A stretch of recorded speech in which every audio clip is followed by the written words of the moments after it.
Good morning. We'll call the meeting to order. We respectfully acknowledge that the Township of Algonquin Highlands is located on Treaty 20 Michi-Saugig territory and in the traditional territory of the Michi-Saugig and Chippewa Nations, collectively known as the Williams Treaties First Nations. We also acknowledge a historic shared presence of other Indigenous nations throughout the area, and we recognize these original inhabitants as the stewards of its lands and waters since time immemorial. Could I have a mover and a seconder to adopt the agenda this morning? Councillors Shortreed and Richards.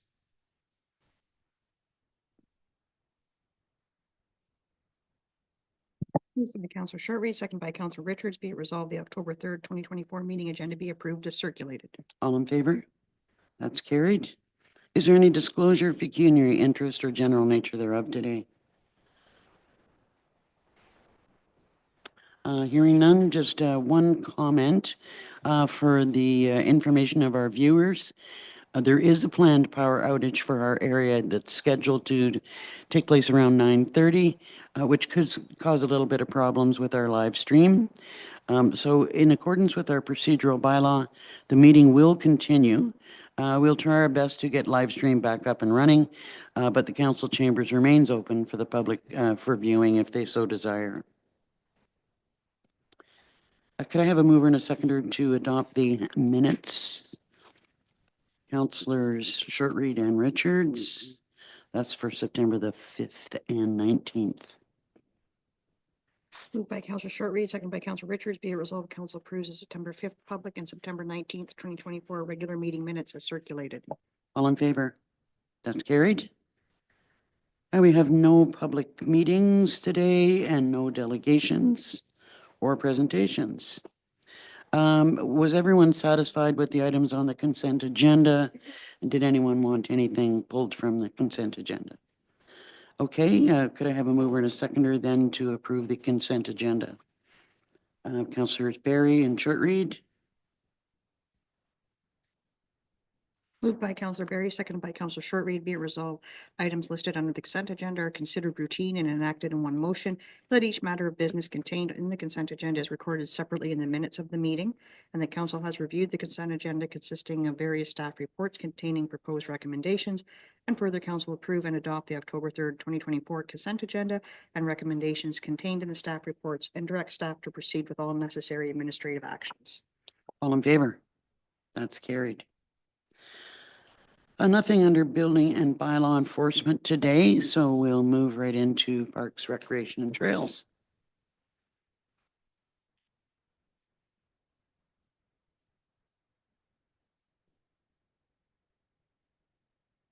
Morning, Mr. Guard. Good morning, Mayor and Council. So the first item under Parks and Rec is are the minutes from September the 18th. Is there any highlights or comments that anybody wants to make about the minutes? Could I have a mover and a seconder then to receive? Oh, sorry, Councillor Barry. Right in here, it does mention that, I'm just gonna go by my notes, that the committee accepted the resignations and that the committee is working on the terms of reference. Is that something that should come to council first? It is. Yeah. I mean, the committee could make recommendations, you know, if they've got some ideas about what they want to move forward, but it is council that sets the terms of reference. So that's a little off, but Okay. as long as they understand that, maybe, you know, at the next meeting, it could be made clear to the members that that's actually not their role. Anything else on the minutes? Okay, go ahead. Just notification of when the tree lighting is. I know last year they happened on 3 separate weekends.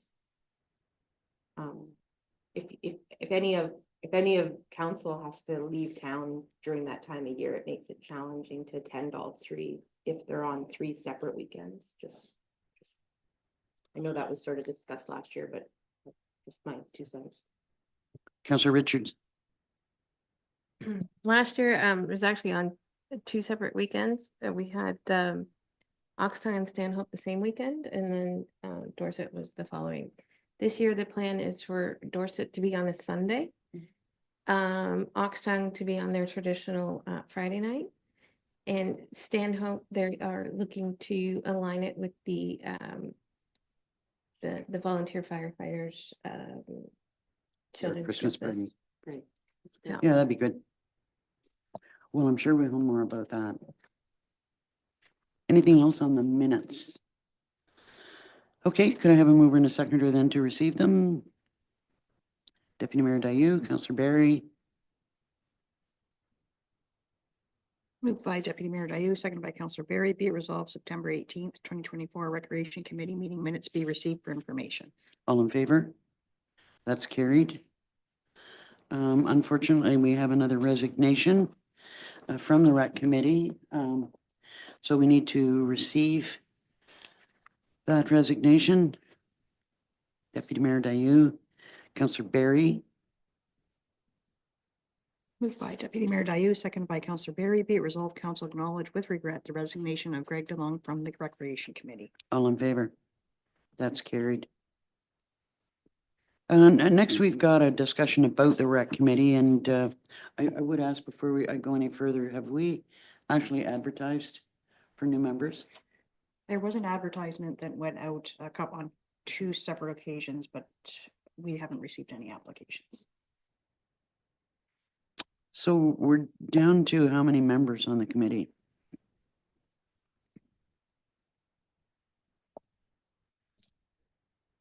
Three members of the public? 3 members of the public, Sabrina and I, and staff. I understand that there was a bit of discussion by the committee about how they saw moving forward.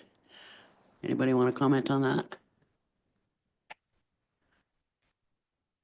So there's very few left, certainly not enough to Carry the load. carry the load of events, which is why the terms of reference discussion is coming up. Not to say that the committee is going to decide what the committee does, that's up to council, but they have some ideas on how they can handle the burden going forward and would like to make those recommendations to council after further discussion at the next meeting. Some considerations are to, for example, something such as Snowball, to create a subcommittee that could handle that. The thought there is that members of the public would be more interested in perhaps one event and assisting in that event rather than being committed to all events for the entire year. The commitment of the monthly meetings, etc. Similar to Lake of Bays has recently put out a funding opportunity to hold events in the community. I've seen it done in other municipalities, certainly much larger ones, where funding is available to organizations or groups that provided the event is a public, open to all members of the public. And, you know, other criteria that could be established by the committee and approved by council, so that we can continue to hold events with adequate volunteer opportunities at them, rather than have all of the burden on a very tiny committee. The only thing I would say to that is that, obviously this needs a lot more fleshing out and discussion. It wouldn't be it's pretty hard to create a subcommittee when you've only got limited numbers of, so it would be more like an ad hoc committee Yeah. specific to that event. Mhm. Deputy Mayor Dayu? I like that. I really do. I like the idea of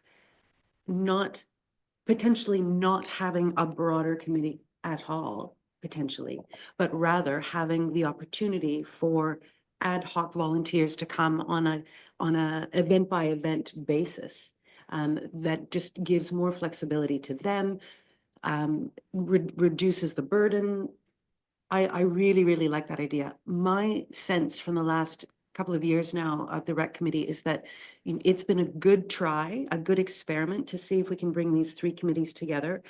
I've not felt from Oxtongue Lake that it's a desired model moving ahead. The folks We've up heard in- that message. the interest in Oxtongue Lake, for better or for worse, is that they want to focus on events in Oxtongue Lake, and they're happy to do so, but they're hesitant to join a committee that would require them to travel down to Stanhope to do something for that end of the, of the township.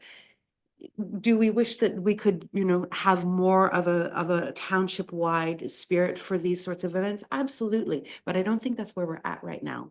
And I think the model that the committee is currently fleshing out to bring to us sounds more ground truthed with what folks across the township would be interested in. So I really like that. I still think that somehow there needs to be one primary committee to talk about, for instance, what programs we're going to have going forward, as opposed to event-oriented. I mean, because there's events and then there's programs, which are kind of different. And I don't know that that should be left solely to staff to sort that out. I can see pros and cons to, both approaches. I really can. I understand that, one of the big things, and I think it was part of what led us to having one committee was the travel. So that somebody was traveling to 3 different committee meetings and one would be easier. But yeah, we need to have more discussions about it. I do still see that we would need to have a committee that would work with groups or organizations who are interested. But, how do you separate that? For instance, I mean, that Oxtongue Lake, one of their primary things has been Canada Day. So do we just ask Oxtongue Lake Association if they want to work with us on Canada Day? Or do we put out an announcement that says we're looking for, groups that are interested in assisting with Canada Day, and then you end up with 3 Canada Day celebrations, which I don't think we don't want to do that. I mean, it would end up costing us more money, a lot more money. Go ahead, and then back to Councillor Richards. Or if I understand Councillor Richards correctly, it would be a call for volunteers, not a call for a group to take it on, but a call for volunteers to support that particular event. Councillor Richards. Yes and no. And a lot of things still need to be discussed, which is why it'll be discussed at the next rec meeting. Certainly back to your point about programming, the rec committee would still be involved in assisting staff with programming and recommendations. As far as the events go, the thought is, okay, we put it out there. We'd like to hold a Canada Day event in Oxtongue. Is anybody interested in participating in this event? What's your proposal? And the rec committee could then say, okay, this meets the criteria that's been established and accepted by council, or not. And then before funding would be issued for that event, it would have to meet that criteria, be approved by council, and then it would proceed. The thought is the volunteers that we have within the community, we do have a lot, but they're spread thin between different organizations. And the more expectations you put on them for commitment of time, the fewer you receive. And however, you may get a greater uptake in them if they focus on just one event or One program. And then we can still fund these events, support these events, provided they meet criteria that's been approved. They're, for example, open to all members of the public, non-political, that they still follow what we would do as a township, had we been holding the event ourselves. But that way we could have maybe some more passion and interest in being involved in organizing these events. I think when we did the survey, which to me, the survey that we did quite a while back showed so much interest in so many different things that we're not doing. And if I'm not mistaken, there was comments about folks who were saying, look, I'd be interested in helping with this, but not this. So, you know, there could be some, obviously, there's a lot of room for discussion here, you know, both by the committee and council. I guess I'm wondering if there are comments or thoughts from both Chris and Angie on sort of the direction that it sounds like the committee would like to take. Go ahead. Yes, thank you. And these are all good thoughts. I'm taking a lot of this in because I wasn't sure exactly what would be presented as this part of the conversation. So certainly a lot of good food for thought. I think that the committee, as has been referenced, is very short on people power. They're not short on good ideas, and they're not short on things that hit the mark for as far as what the community wants. But oftentimes during these discussions, I see great ideas come up, and then the discussion stalls out on Who's going to do it? who's going to do this and how do we make this happen. And then the discussion goes back to how can we get more volunteers. The missing piece when we're talking about volunteers, yes, we have a process for how we onboard volunteers within the municipality and all of the legalities and paperwork and training, et cetera, associated with that. But That's not the most encouraging thing to start with, though. it's not, however, it is in line with what is industry standard and common in the industry. There's lots of different municipalities. I had attended the Parks Recreation Ontario Forum earlier in the year, and this discussion came up, and many municipalities in the province are in the exact same position. Some have taken a little bit of a step further and in larger areas made it a specific position. Some are behind where we are, some are exactly where we are. So although it is a change in how things have happened, it's not out of line, but where I was going with that is how the two link may be the missing piece, and I'd be interested to hear what the committee comes up with in that regard, as in the committee knows they need more people, they know they need more volunteers. We as staff of the township have the process to facilitate that. Now, what is the link between the two, and what is the staff role and what is the committee role, and what does the committee want to do? Do they want to move entirely into recruitment of volunteers and just identifying those events? So there's that. If there was discussion and thought around what I understand to be a sort of community group funding opportunity that community groups would apply to the township that you're referring to,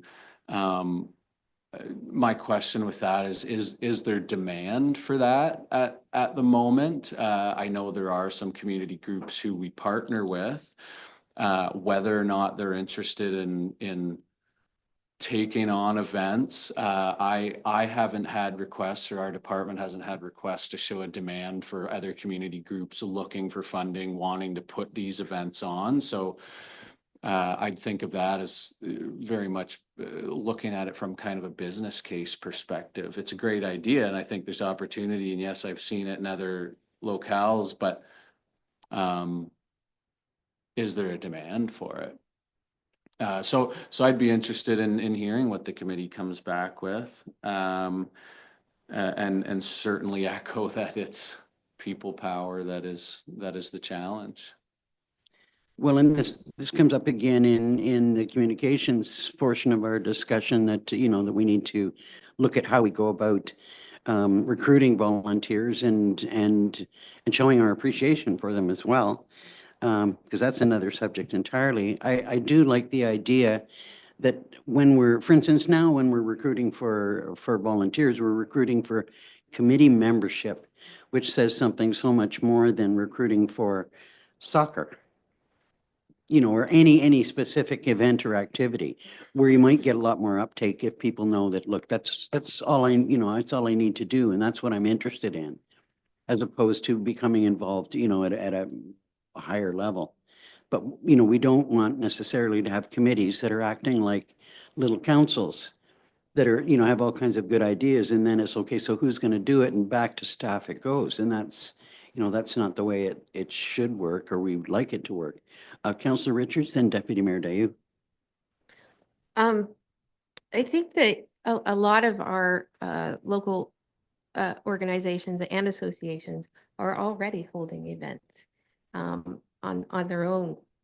And so the opportunity to partner with them and expand those events, I think is very real. When I lived in Hamilton, this was done.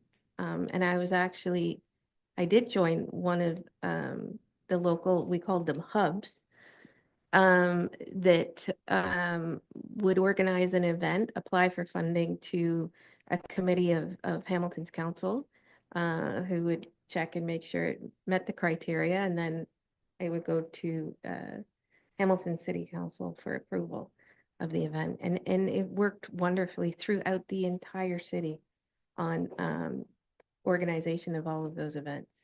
And it brought the communities together. And that's why they initially started it, was because they did an analysis and a consultant report came back that showed the social communities of Hamilton was what they called at a red line level.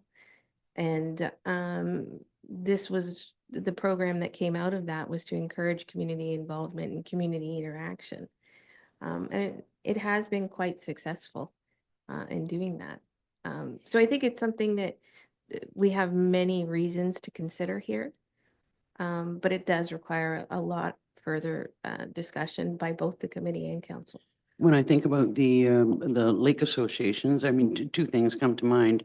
One is that quite often the executive or those people that would be really involved in the planning of a lot of the lake associations aren't here in the wintertime.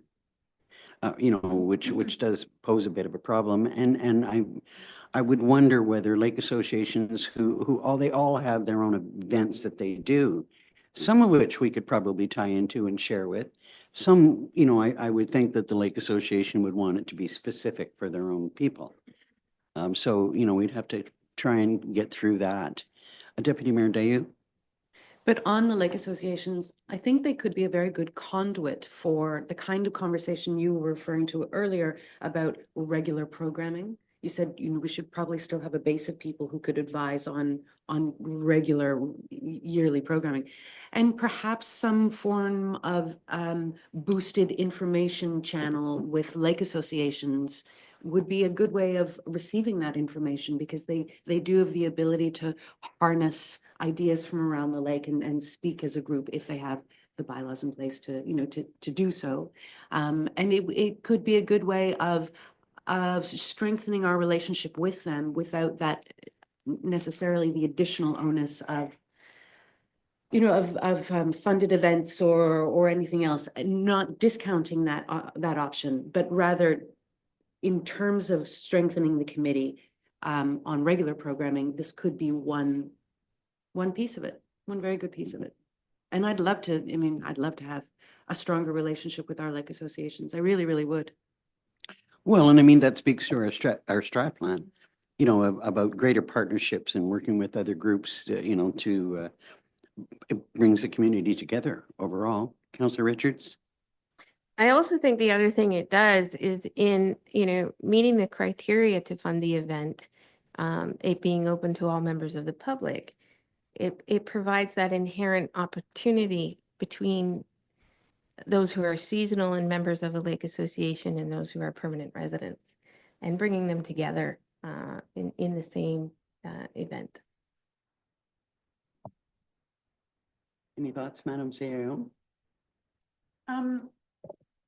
Not really. Not more than what Chris has provided, that's for sure. But and so I am interested in seeing what the committee will bring back. As far as the subcommittees and things like that, that is something that we have done in the past. We did have a snowball ad hoc committee when there was the original Dorset Recreation Committee. So that is something that we've done before, and it has worked well. But I am interested in seeing on what the committee will propose. There is an element, of course, and Chris touched on it, of, getting criminal record checks for volunteers and the onboarding of volunteers. So we would have to incorporate all of that, but certainly that could be looked at when it comes back from the committee. Okay, well, we will look forward to hearing what the committee does come back with. Obviously, there's going to have to be a lot more discussion, but, I would really like to see us come up with some solution to, to see greater levels of success when it comes to recreation and programming. Councillor Barry? I see that having the ad hoc committees could work with specific events. But I think if like the overarching rec committee can establish, I see it as almost having 3 children, an equal sort of playground of events or programs in each community. So if we recognize that Oxtongue, they've traditionally, taken Canada Day, like that's their signature event. And if Dorset has taken Snowball, that's their signature event. And recognizing that, okay, each ward gets a signature event and each ward is offering, something to do with, programming in like we've got yoga, that type of thing. And down here, we have a facility that has a lot of outdoor amenities in regards to the tennis and the pickleball and just the facilities itself. But I think looking at it of like if the committee could look at what each facility offers and maybe do a bit of a look at where's the volunteer base in each of those communities, and then maybe sending out, okay, we're going to need recognizing which signature events are going to be needed or what volunteer base is going to be needed for each of those events and sort of working that way. I think going back to 3 committees at this point is not necessary, but I do see that if the core group of committee members right now are situated in Dorset, like the ambassador, I know we have council reps from Stanhope down here, but you want to have equal representation in the whole recreation department. You know what I mean? Well, we'll see what the rec committee comes back with, and, obviously this is going to be a continuing discussion. It just almost sounds like 3 separate committees again, and, in some ways, which, we really wanted to bring ourselves together as one municipality, and we're still looking at the travel issue. That seems to be a big part of it, especially in the winter. Angie? I'm just wondering about the piece, the funding opportunity piece, and if that's something that council will be, wants to leave to talk about at budget time, or when do you want that part brought back? Well, that's the part that kind of concerns me, because you can see that the budget kind of ballooning depending on the direction that, that the committee wants to take. My initial thought was we wouldn't be changing the budget necessarily. You might boost it a little bit, but we wouldn't be changing it. What funding is available for certain events it's what's available. But that sort of plays against the idea that, going out to groups and organizations and saying, what events would you like to hold? And if you want to start working together with, say, a lake association, they've already got different events than what we have. So, I would hope that we wouldn't have to boost the budget too much, that we would work within what we've got. And if I may, Mhm. from what I heard Councillor Richards say, that there was an interest in something similar to what Lake Bays does, and they put a call out they have a funding pot. They put a call out for organizations to apply. So I don't know if that's why I'm asking for clarification, is if council's interested in that, that would need to be included in the budget. Or is it something that you want to just see the rest of it evolve first and then go down that road? I'm not sure. Councillor Richards and Deputy Mayor Dayu. It hasn't been discussed specifically, but I don't believe the intention is to increase the budget at all. And, so the funding that we currently have would be set aside in a pot and limited. which is why the application process would be so necessary and important, because we could receive, 100 applications, but it doesn't mean that we would approve them all, because we would have to cap how much money is available to them, right? So that's why the importance of, the proposal going to the committee reviewing them first, and then making recommendations to council for final approval would be necessary. It would lengthen the process. It would. But we'd have to have established deadlines, et cetera, for doing all of that. There are also other associated issues or concerns that would have to be addressed if it was, say, an individual that wanted to do something as opposed to an organization who, has their own insurance, their own, protocols and things like that. Just another consideration. I think it goes to Deputy Mayor Dayu and then back to you, Councillor Berry. It does sound like there are a couple of distinct models that we could Mhm. consider. We're talking about them not interchangeably, but we're overlapping our conversation on them. And I think it would be really helpful when the rec committee comes back, if they, said, this is the model we're particularly interested in proposing. And then we as council put that beside the other two models that we're talking about and look at them rather individually. Well, and it is different as for events versus programming. It is, yeah, very much. And with regards to the question of budget, I wonder if I could ask the CAO if it's possible to bring back how much Lake Bays as a model or another township as a model tends to provide in terms of that pot, and maybe only for projects and priorities, so that we have a sense of it and we can line up what that would look like with all of the other priorities that we've got. Obviously, no commitment there, but it might be really interesting information to have. Their tax base might be considerably different than ours. Councillor Berry, then Councillor Shortreed.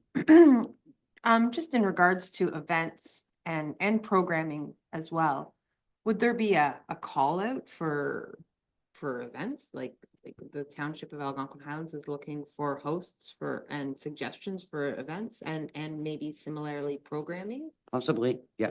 Yeah, because I can see there's people sitting there within our community or even, boundaries with programs that they could offer, but maybe haven't put two and two together, or events, that this is a facility and this is a partnership. So I just wonder about a call for entry if the committee, had some ideas in place, but open it up a little bit to the greater community. Well, that's definitely one of the options. Councillor Richard, oh, I'm sorry, it was Councillor Shortreed. And I think what you'll see is we have so much trouble getting commitment from people who don't want to commit more than one event. And this is just the initial stages of this discussion. So our next meeting, we'll discuss it more, but it's just trying to get people to volunteer for even one event for 1 hour, right? And maybe it'll snowball and maybe we'll have a lot of volunteers, but we're at the point now, like, we just don't have anything, right? So we're starting from scratch, and I think this idea is fantastic, and I hope that it takes off and proves to be the best way to go. Well, we look forward to you having an active discussion and bringing back some And I think that's what you'll specific. see after our next meeting. Like, we've just briefly discussed it at the last meeting. Like, we just put a toe in the water, right? So I think after today and Sabrina and I going back, I think from there it will be a much deeper discussion. Okay, any other comments at this point in time? Okay, and okay, where are we here? Oxtongue Lake Community Center, Green Space. Yes, thank you. So what I'm presenting today to council is the results of the RFP for the swing set and accessible pathway for the Oxton Lake Community Center Green Space, which closed September 9th. We did receive one bid. It is over budget, and there's several options presented for how we council may decide to move forward. To highlight the budget, our available budget for the entire project swing set and the accessible pathway was $28,850. We did put in the pathway as a provisional item in the RFP, which means we have the ability to accept it as part of the RFP or not. I did that in order to just get those costs and see whether or not it might be better to do in-house with our own staff.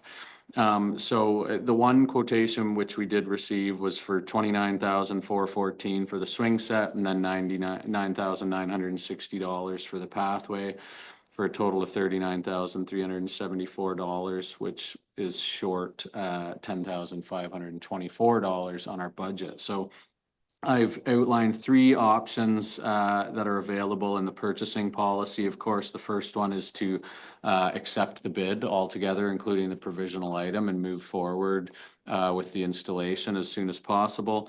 The second option is accept only the swing set portion and move the provisional pathway into what the staff would do after the swing set is installed. That recommendation, I'll add the information that we do feel that in-house we could find a savings in the pathway portion if we do it with our own staff. Third would be to cancel and reissue the RFP and see if we get bids within budget. And then the fourth would be cancel the RFP and proceed by way of an informal request for quotation. So reaching out to various playground companies directly and seeing if they can give us some options that fit within our budget. And in that case, I'd still, depending on where we end up with those options, look to do the pathway as an installation in-house with township staff. We do feel that that would likely be the way to get us the best value. However, any of these processes are going to take additional time over just accepting the original bid and moving forward with that. So looking to council for direction. If the decision was to just move forward with the swing set portion of the original bid, why would that take longer? That one would not take longer. Any of the options that would be to move away from just acceptance of any portion would just add a little bit of time.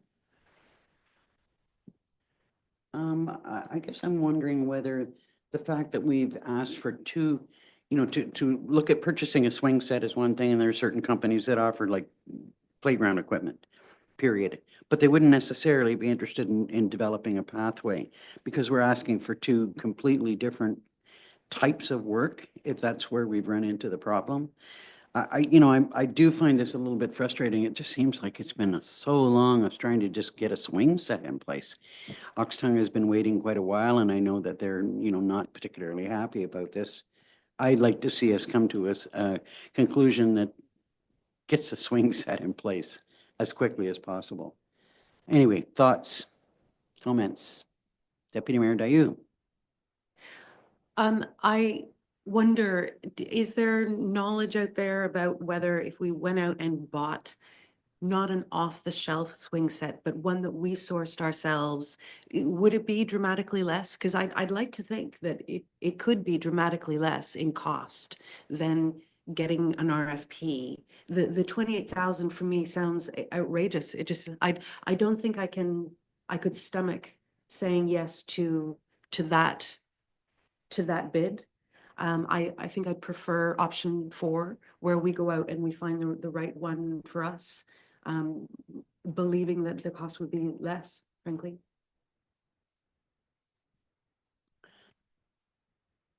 Councillor Richards. I agree with option 4 anyway, but it's unfortunate, but playground equipment, because of insurance reasons, is extremely expensive to purchase, as I've discovered myself in looking at some perhaps at the marina. But certainly I think option 4 is going to save us the most money at the end of the day.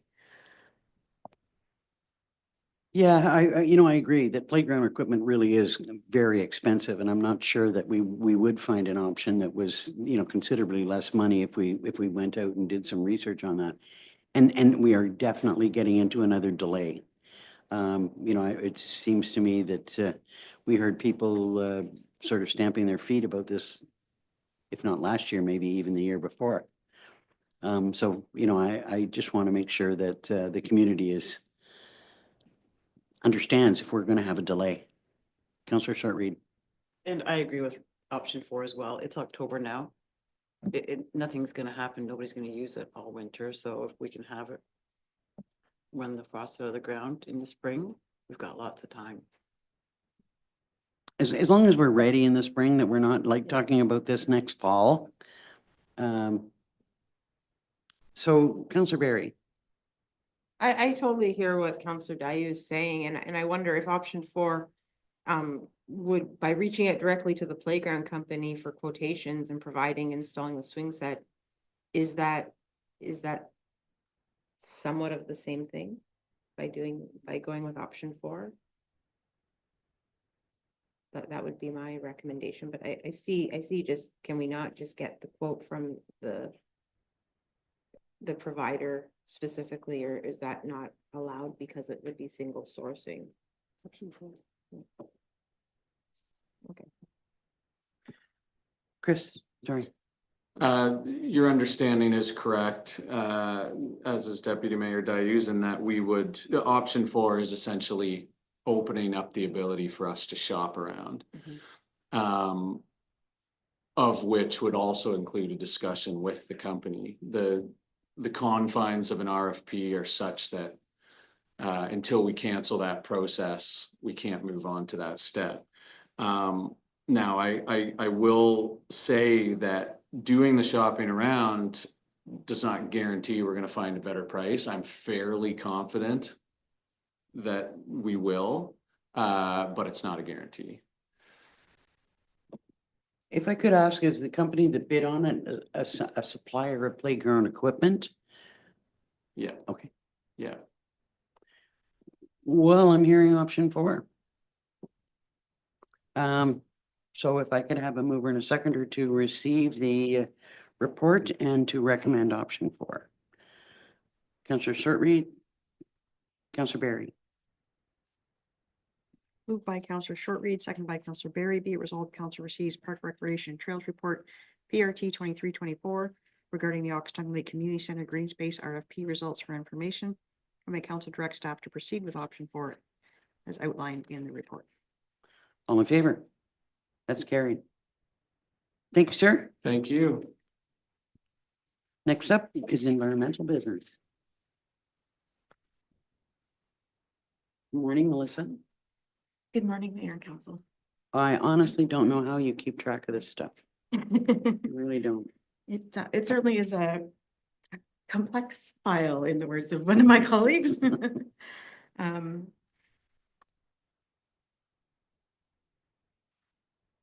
So You're we good. have your report. Thanks. Thank you. I'm just to explain, I'm just looking for some discussion and council's thoughts on this file. As I said, it's quite complex and there's a lot of different directions that we can go with it. So I'm not looking for a specific decision or anything at this time, but just some guidance as to what your thoughts might be. This isn't something new. The management of non-eligible source blue box materials is something that was included or excluded from Regulation 391-21, so passed in 2021. And Circular Materials, who's the producer responsibility organization that we have a contract with to manage eligible source materials, has stated intrinsically that they have no interest in managing non-eligible source materials as of the date that the full extent of the regulation comes in effect, which is January 1st, 2026. So right now we're in a transition period and up until that date. And at this time, we can include the non-eligible source materials in with our eligible source materials, and we pay a fee to have those handled by Circular Materials. So we pay $200 a ton to have them haul and process those materials.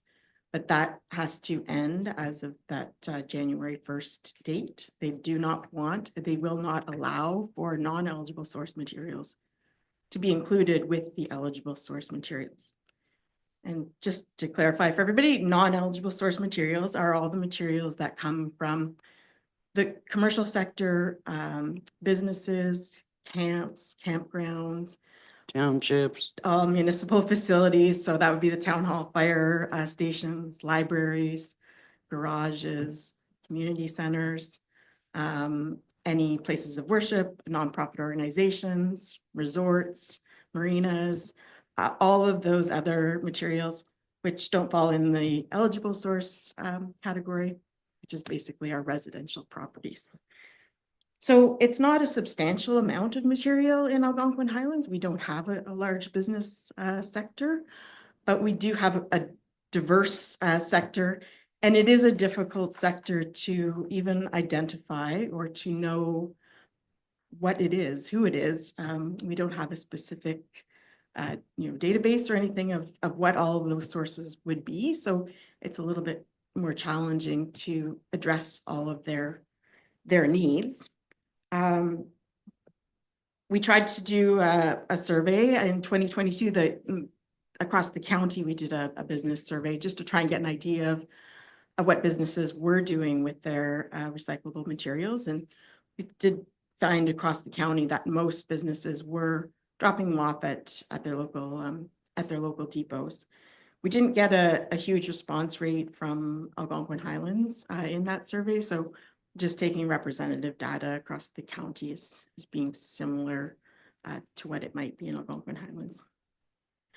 So there are a couple of options essentially to consider as far as these materials go.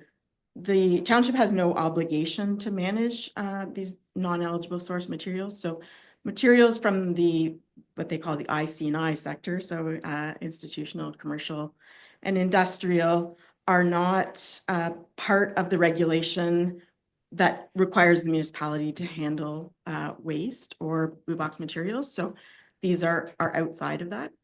We always have managed them, not through obligation, but just because we could. And it was a small amount of material and a relatively small cost to do that. So they've always been included in our blue box program, but the township has not ever received any funding to manage those materials. So as we don't now, that's not a new thing, but we haven't always had to have them separate, which is the new part of this. So moving forward, we can look at not managing those materials. So not collecting them, not having services available for them, and carrying on, without any responsibility. Or we could carry on with managing those materials in a number of different fashions. So not managing those materials would mean it would go to businesses to manage themselves. And that might be through collective contracts. It might be through other organizations. It might be through private contracts. We do have businesses who already have private contracts for hauling and collection and processing of recyclable materials. So it would be building on that. It'd become essentially privatization of that sector. If we want to continue on managing those materials, then there could be a number of different ways and a number of different ways of funding it as well. So the key point is that we can't integrate it in our existing system. So whether it's a separate service, a separate collection area at the site, a separate site entirely, those are all things that we could look at. So just in my report, and I'll just go back through them again. So option one, managing separate collection and processing of those materials at our existing sites, at a new site, and duplicate bins or collect separate collection at our existing services. Option 2 is to provide a separate, for the township to manage a separate collection and processing service. So it might be looking at a single sector. So we could just look at one material. We could just offer, corrugated cardboard and cans and bottles, or we could look at only offering it to businesses that are in one area, or only one type, or particular volumes. So we could look at only higher volumes. Those are just some of the sort of range of options that we could look at, as opposed to offering it to everyone in the same service level. And then option 3 is not to provide services at all, and looking to the private sector or business organizations and that sort of thing to work together.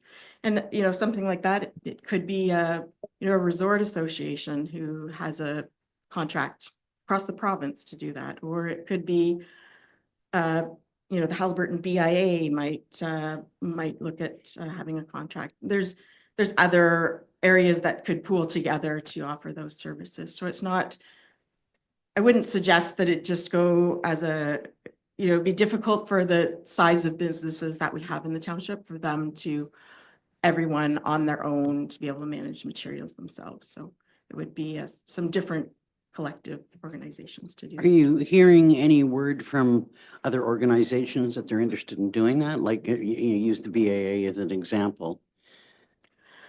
Not yet. Okay. Fairly early in these discussions, and I think the conversation really right now is at the municipal level as far as making decisions. Nobody wants to look at anything until they've, No, they have to. Yeah, essentially. So if we're combining the eligible and non-eligible materials right now, how do we actually determine the percent of the materials that is non-eligible?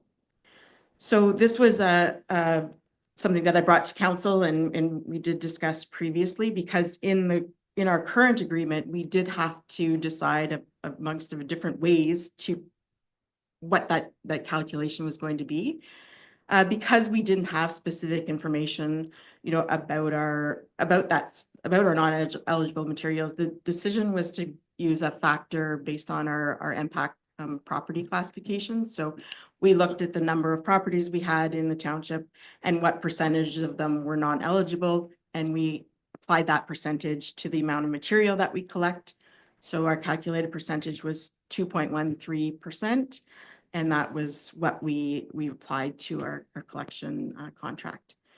In the past, we've used 2%, and that was based on looking at chargeable materials and that sort of thing coming into the site. And we calculated what percentage of those were from the commercial sector. And that percentage we used was 2%. So the 2.13% was fairly in line with that.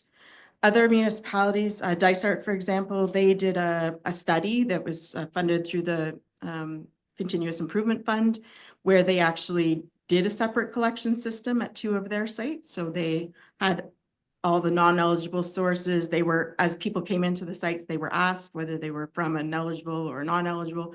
So they collected all of those separately in separate bins, and they calculated the percentage based on that. And they were between 4 and 7% of their materials. Now, Dysart probably has a higher percentage intrinsically. So that's other municipalities have the same. They've collected them separately. They've done surveys. They've gone out and actually audited. There's different ways that amount of material could be determined. For the township, again, it especially in the big picture of the province, the amount of material is minuscule. It's so small that makes it very difficult to manage, because it's difficult to get a contract for such a small amount of material. It's almost not worth the time or the energy to do it. And that's the same as, for a small, sole proprietor business, to have a contract with a waste hauler is just not going to be worth it. Either they're only going to get pick up once a year, or they're going to have a truck coming to them for such a small amount of material. It's not worthwhile. So if we decided that we were going to continue to offer the service, I would assume that we'd have to install more bins, or do we have enough bins? Because I see some of them are in use and some of them are not in use, depending on which side. I'm just, thinking about Maple Lake. Would we need more bins? Would we have to expand that site? Not necessarily that, particularly the Maple Lake site was developed, with knowing that this could come about. So there is sufficient space at that site. By purchasing bins is a possibility. A lot of the bins that you see at the Maple site at this time are not township bins anymore. Those are actually bins provided with our contract with Circular Materials, so they provide those bins. We have bins that previously were used for the Blue Box program. Some of them, we still have those bins. Some of them have been repurposed. Some of them are just nearing their end of their life. Because we were planning for the transition, we slowed down our replacement sort of schedule for bins. And the other part of it is we might need different bins. So instead of 40-yard bins, we might go to 8-yard bins, or we might go to different containers, because that's where we could get a more economical contract for those materials, or they might be easier to handle in those types of bins than the 40-yard that we're used to. Councillor Barry, I'm not quite sure how to deal with this, because this discussion has an impact on, some members of council with respect to their businesses. And I'm honestly, I'm a little bit at a loss as to sort how to deal with that. Yeah, I considered that and was reading the guidelines there, and I feel quite confident participating, because we are representing an entire class of people to whom, this applies to lots of folks, including ourselves, just like any number of other things where it isn't a personal conflict of interest, rather than something that relates to a large body of people to whom we also belong. Okay, carry on, Councillor Barry. Also, my question is how do you even decipher, like when it says commercial properties, you might have it classified as commercial property, but so many of the businesses are such small scale that how do you decipher when they pull into the landfill of whether or not someone has a home daycare that they're bringing in recycling and Or any number of home Any- occupations. yeah, like same with like you might have a very small commercial business, but that runs out of your home, you know what I mean? So I don't, and the fact that, are you saying that we couldn't be accepting recyclables and waste from our own town hall, community centers, libraries, that? So I guess for me, I'm just a little bewildered on why we can't recycle our own waste, let alone smaller organization waste. And for me, if we don't recycle it, well, then it's just gonna become landfill. So I'm of the opinion that any way that we can recycle things and save our landfill and do, the greater good is where I sit. But I'm not understanding that we wouldn't recycle it. We would have to pay for it separately. You would still do your recycling, but it would have to be separated from like sort of the general populace. We pay for it separately. Hmm. Am I correct in that? Yes, Okay. that's correct. Councillor Richards and Deputy Mayor Dayu. I'm really glad that AMO is doing something or attempting to do something, because this is an enormous blow to environmentalism. If municipalities across Ontario start making all commercial businesses responsible for their own recycling, it may be one thing for those really large ones that are probably already doing it anyway. There's many municipalities and industrial sectors that don't handle any of their waste at all. But for all those small businesses across Ontario, they're not going to. And it may not end up in a municipal landfill, but it's certainly ending up in a private landfill. Or somewhere where it shouldn't land at all. Mhm. Right. And so I hope that we would at least send a letter in support of AMO in trying to resolve this. Because it's a great initiative to do circular materials to begin with, to make manufacturers responsible for the waste that they produce. But to eliminate anything from it is counterproductive. And it just shouldn't exist. And to make municipalities responsible for their own recycling that comes from those manufacturers, especially given Algonquin Highlands and others that are only at 2%. It's more expensive than ever to have to deal with recycling at those levels. And I don't believe small businesses across Ontario are going to bother to pay that when they have no collection service available. And it shouldn't be up to municipalities to take on that burden in trying to stopgap this decision to protect the environment through recycling. So we really need to send that message home. As far as us making a decision, I think we're going to have to figure out what it's going to cost us as a municipality alone, separate from taking any commercial materials. But I also see we'll have a significant issue in enforcing who's delivering what, because our business owners live here too. So how do we determine if they're bringing recycling from their home where they live here versus their business where they live here? Councillor Short-Reed, then Deputy Mayor Dayu. So the potential is to have like a central location, i.e., I'm gonna say Pine Springs because it's in the middle, to have that as the one location for businesses to take their recycling instead of all three, four, I five. may through. Yeah, good. That certainly could be an option to have essentially a commercial collection site that, just, and that could be just for Algonquin Highlands. It could be something for a larger area if it was a partnership with the private sector where they have an ECA that would allow materials from a larger area to come together as well. So there are some different options in that area as well. So I'm assuming that, when people are bringing in their material, that it would have to be weighed, right? That would depend on what sort of the funding structure, if it was a user pay, Would have to be, might be. we're not going to assume additional costs for things that are, not appropriate. It would have to be some kind of user pay system. I'm just sort of thinking, okay, now what do we have to put out in advance in order for that to work? Like, it's interesting to have like one separate location.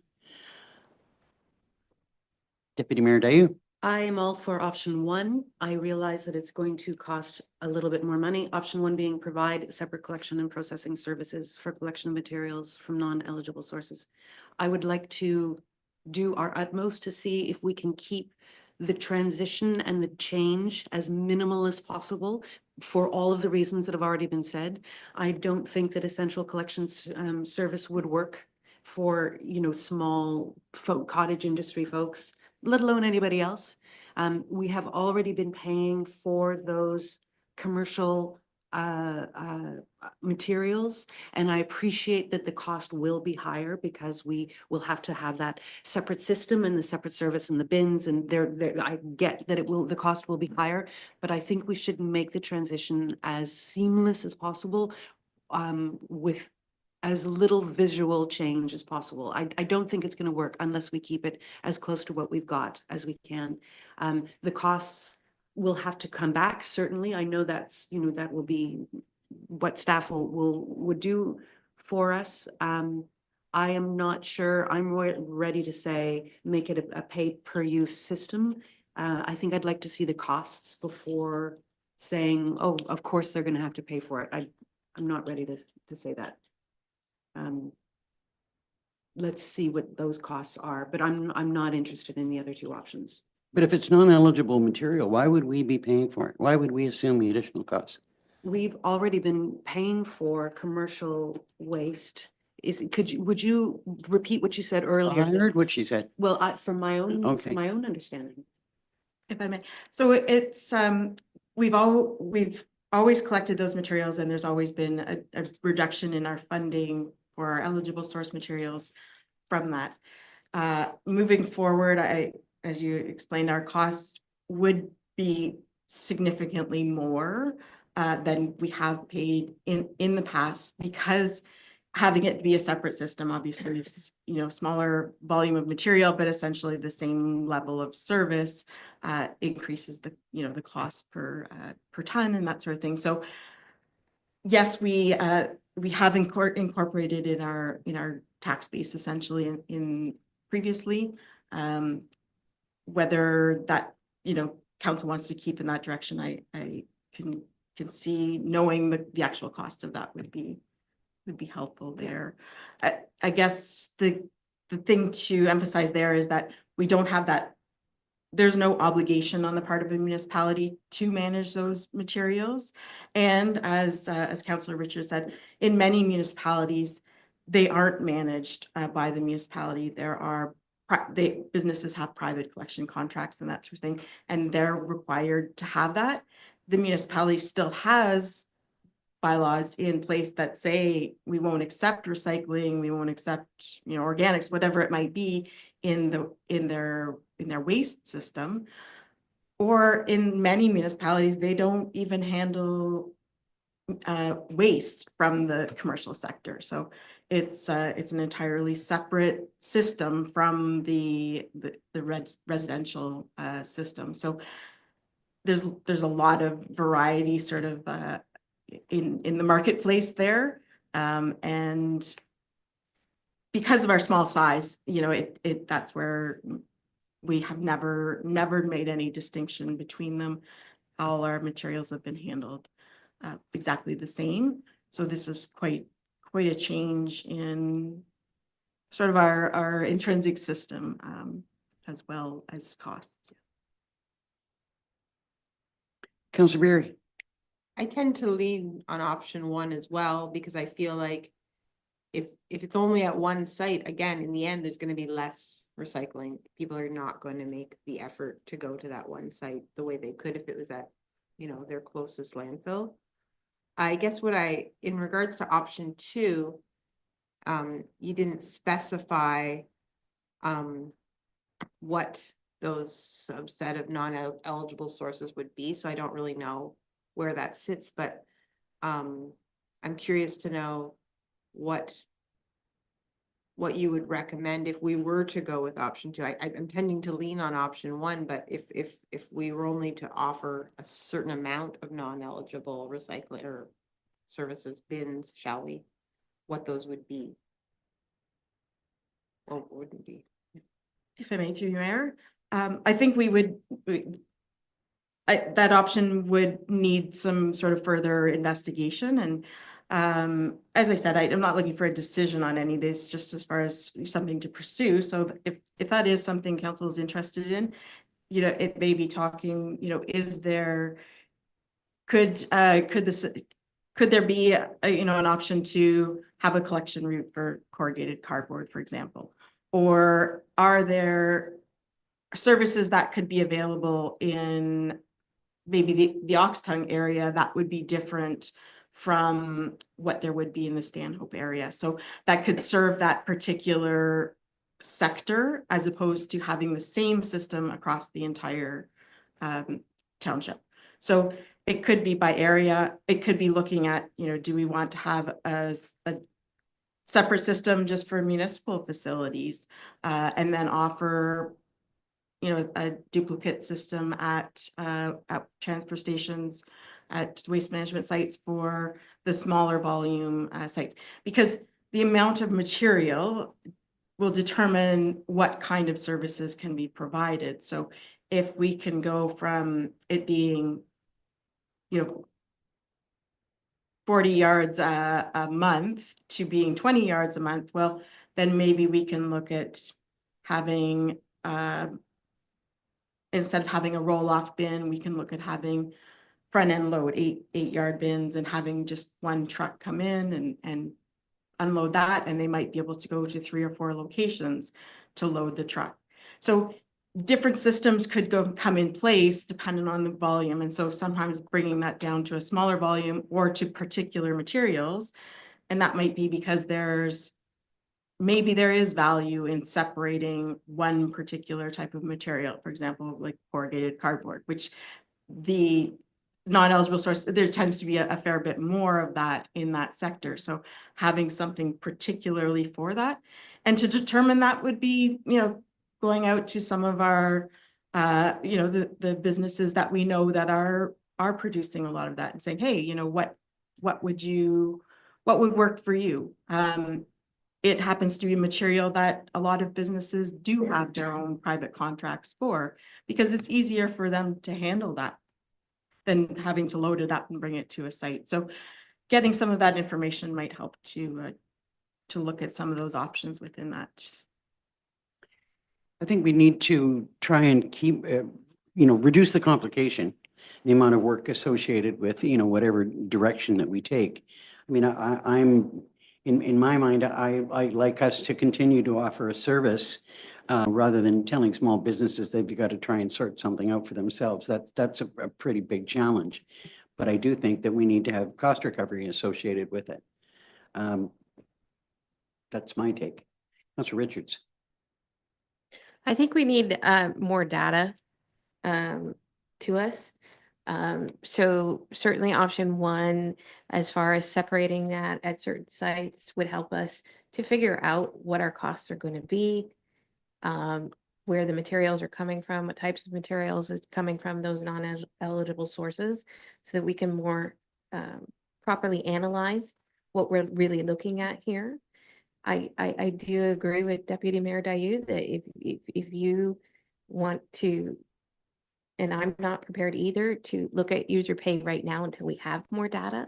What's it going to cost us as a township for just the township materials versus the added cost of accepting the commercial sources?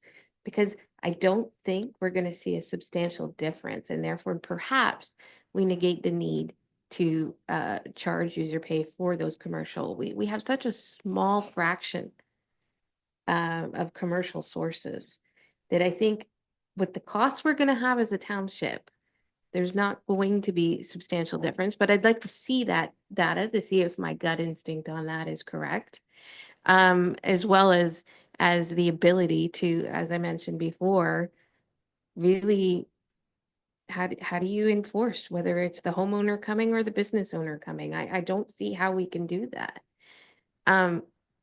But I don't really believe that any user pay is going to effectively recover on this to what it's going to cost, given that 98% of our materials are from residents and is being handled by circular materials. I feel like I may be stomping my feet a bit and throwing a tantrum at the province, but that's what I am doing. No tantrums allowed. I just find it ridiculous. And if you push this back on the business community, I'm sure that we have very good business owners out there who want to do the right thing and want to be environmentally minded and recycle their materials properly, but it's not going to happen. It's going to end up in private landfills. Councilor Berry. I'm pretty confident in this thought, but I have this strong feeling that if we were to have separate bins for the commercial, municipal, not-for-profit, blah, blah, blah, blah, blah, non-eligible sources, we'll collect those bins for a year. And then all of a sudden have a user pay, I would be pretty surprised if the same amount of waste was coming into those bins. They would find a way to have them in the other stream. Like I don't see how you could police that. So I don't think user pay is going to solve the problem. Councilor Dayu, this is going to be a difficult decision. Yep. I really appreciate what Melissa's been saying about maybe we could use smaller bins, and if there are smaller bins, that might alter the transportation methods or who could be involved or whatever it might be. And the reason I'm thinking that is the township will have to figure out our own solution anyway. We will have to change how we collect our materials across the entire township anyway. And maybe we could piggyback these, in some cases, potentially very small quantities into the way that we are dealing with our own. I don't know, and that's not my area of expertise, but the idea of being malleable to the amount that's being produced and the collection strategy, it could be that this won't be as overwhelming as we all fear, because we do have to do it for ourselves anyway. I'm just concerned about the difference in cost, how much more it's going to cost us overall as a municipality. I have heard arguments from members of council that we're spending too much money on waste management and that we need to reduce those costs. So I think, I'm just saying we need to keep that in mind. Councillor Berry. That being said, we're going to have an increased cost just with the fact that we, the Oh, that's municipality, are yeah, not no eligible. question about that. Yeah. But that's our own waste. Yeah. But I'm Should looking, should we be paying for the waste of a business who, don't forget, is making money from the, whatever use of, that they end up having recyclables or non-eligible products that they bring to there is a different financial component Mhm. for business. But I do struggle too with what do you do with the small business, the home occupation, determining, whether it's really, their own residential waste or if it's their business waste, there's, I don't know how you do your job. Deputy Mayor Dayu. Yeah, and businesses do pay a slightly higher or a much higher tax rate. And I think part of it is in order to offset the fact that there's more stuff happening there that sometimes involves people who are not taxpayers, and that helps to offset that. So I think we sort of build that into our tax rates anyway. My chief concern would be for the not-for-profit organizations. Who's going to tell the little library book club that they are not able to recycle their stuff with, I mean, it's those organizations that I'd be so worried about. Yeah, no, I think we should see about option 1 or option 2, where we make changes for ourselves and then see how we might piggyback the non-eligible sources onto that. I think we need to have a little bit greater idea about costs, if that's, possible. Certainly. And please, there was no expectation that we would have a decision at this point. It was just sort of to get some direction as to what direction that you would like to pursue. And a consideration, which is something that, the school system is an interesting example of it. So they were having a great deal of difficulty with managing recyclable materials. So they required students to take their materials home with them. And that's the waste management strategy that's there. And it was interesting, one of the pieces of data that was collected in the Haliburton County survey was if you have recycling at your business, who is it for? And 70% of businesses said it was just for their staff. So it's a bit of a far out there idea, but if I bring a pop can to work with me at a township facility and I bring it home with me and put it, then it's still my own recyclable material, and it's from an eligible source. And it's something only that in a very small market like ours, in a small volume, that's even something to think about. And I sort of put it as an aside thought, because it's not part of, the options, and it's not the solution for this, but it is something, and I say it for businesses, hey, this is something, you might. Need to think about. Yeah. Well, and that was where my head went when you said the book club, the small book club, take it home. I'm sorry, you had another comment to make. Yeah, or I guess on a bigger scale, the Lions Club, their barbecues, it gets ridiculous. And on that, I think following up on Councillor Richards' point about AMO, I think this is one of those occasions where our council could conceivably send out a letter to AMO and to relevant members of the ministry to say, for small rural cottage communities like ourselves, this is ridiculous. Like this simply does not work. We're not in ICI territory. We are a bunch of cottages with a couple little businesses and nonprofits associated. This is not an operational model that works for municipalities like us. Would it do anything? I'm not sure it would, but I think it's one of those moments where we could consider making a bit of a statement on it. I agree. If I may, I have had conversation with ministry on this particular, there have been letters written, there has been quite a bit of advocacy, and I'm not saying that that needs to be the end of it. I think there's good reason to, good backing for that argument. We haven't had much uptake as far as there hasn't been any response from the ministry. There hasn't been any indication that this is something that they are really considering. It was interesting in conversation. I was asked to provide what our volume of material is, and I hope that was eye-opening for someone from the ministry to see as far as what a small quantity we are looking at, and that this exclusion For the work associated with Yeah. it. causes. I'm hearing, sort of that this is something that we would like to maybe send a letter in support of AMO and to the ministry. If that could be drafted for our review at a subsequent meeting. Maybe could I have a mover and a seconder that you'd like to do that?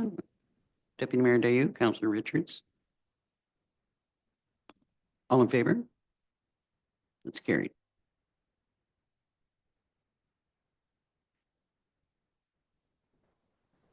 Was there further, I'm going to give the clerk a moment to craft something for us. Any other comment or discussion on this particular item? What I'm going to suggest is that maybe we take a 15-minute break and sorry to the two members of staff who are waiting. And then we can, are you okay to do the resolution before we take a break, or do you want to bring it back after the break? Okay.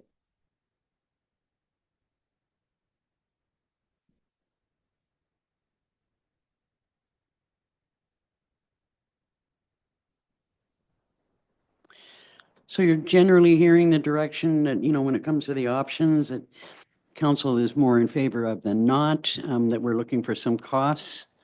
So I think this needs to be a conversation to be continued, if we're in agreement with that. Councillor Berry, did you have one more comment? Okay.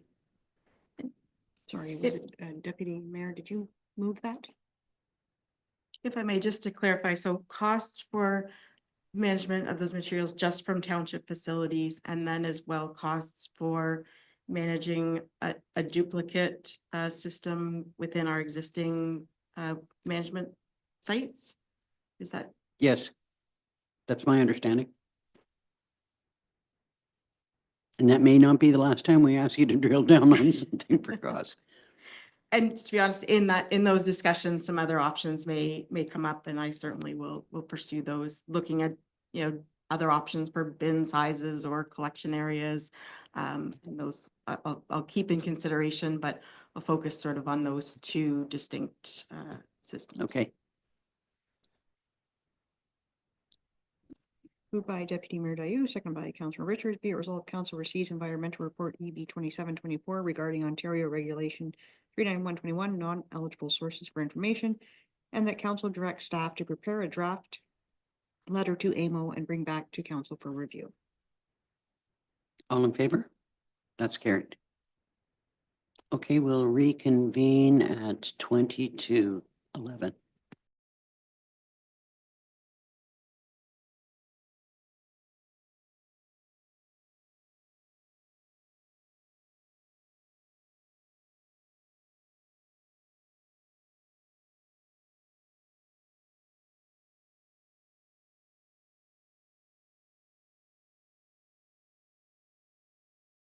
Pardon?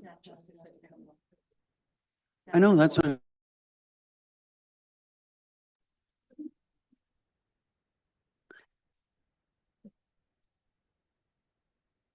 Are we live? Welcome back. Next on the agenda is a Public Works item. Welcome, Mr. Ingram. Fancy you. Okay. So the only item under Public Works is the survey that we did for the Dorset Rec signage, and seems how you're the author of the survey. You're here to speak to it.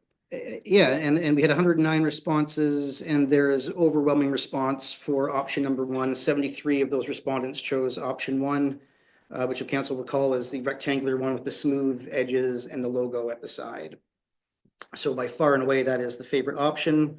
And then secondly, overwhelming support for murals or public art on the outside of the building. About 80% of respondents said that they would like to see art on the outside of the building. So those are the two big takeaways from the survey. I've got to say, I was really pleased to see the response to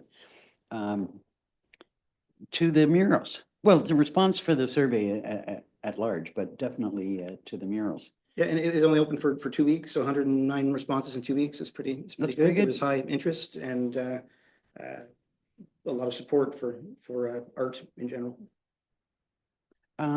Comments from council? Deputy Mayor Dayu. There was no section for people to leave comments in the survey, I presume, because it wasn't in the report. Is that right? Sometimes we do leave the open comments section, as you'll see with other surveys. Often, sometimes those comments end up having nothing to do with the topic at hand. And I think in this case, it was more about gauging the appetite. Well, first of all, the sign, gauging the appetite for like, yes, public art, and then subsequently there can be further public outreach in terms of like exactly what that public art looks like, where it might be located, contest between local artists, that type of thing. Yeah. I think that's the idea. So I think were you suggesting there was no option for them to say no change? Or we don't want to sign at all? I have heard that from one individual, and I've heard that others have heard the same comments. And I guess I just wanted to acknowledge that there is that interest out there in just leaving the sign the way it is. I personally am very much in favor of option one myself, but putting out there that there are some people who actually like the sign exactly the way it is. Other comments? Madam CAO. If I may add, there's been an idea, and certainly looking for council's support on it, is to use the existing sign, the letters of the Dorset Recreation Center, and bring them inside and have them just up on the wall behind where you walk in. So that it's not going away, is it just be on the inside? So we just thought that would be a great idea. Actually, that is a good idea. I mean, the one disgruntled person from the community might like that. You never know. That's a good idea.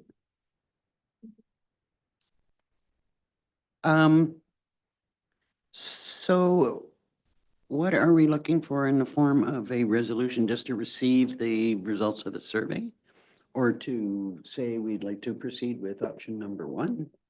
That was the thought, is to get a conclusion from council on whether you want to proceed with the new sign and which option you'd like.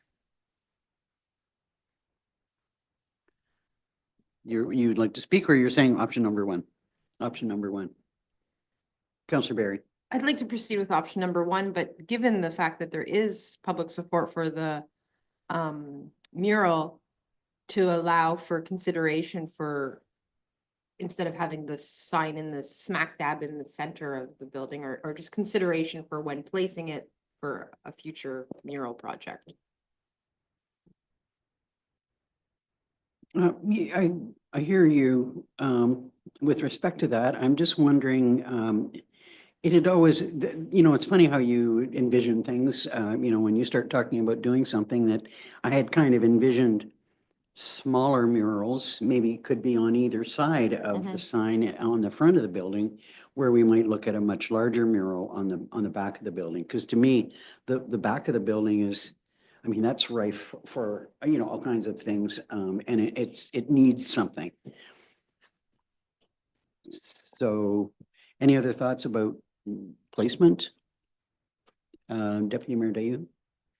We are in mural territory. We've got murals on public buildings across townships in this region as far as the eye can see. So I think we've got some good models there that we could look at. You know, what is the impact of having a couple of smaller ones versus one big one, et cetera. I think it's worthy of one more go around on that, just to make sure that we've nailed it. Not necessarily in terms of a survey, although if there's staff belief that that would be valuable, then that's great. But rather than deciding right now, if we just saw when the right time came, where those placement options might be, I think the answer would be pretty clear for us. Because we've got examples all over the region. I guess what had come to my mind when I thought about smaller or different shapes of murals, you know, if you did for instance, I've seen a couple of really skookum paintings of the tower. If that's something that's taller and not so wide, I mean, you know, that something like that could fit quite nicely, or any number of things like that. But waiting and asking again would mean that we can't install a sign.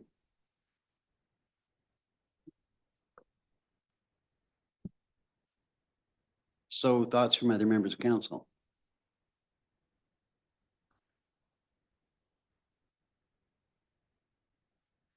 Councillor Richards, and back to Deputy Mayor Dayu.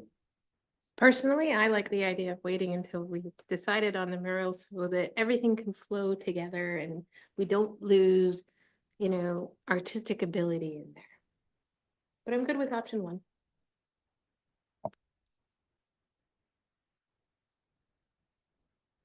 If we wait too long, then option one is going to cost more than it does now. I mean, we could, I don't know. I think the sign, it's not going to take up enough real estate on the building to worry about it taking up space from a mural.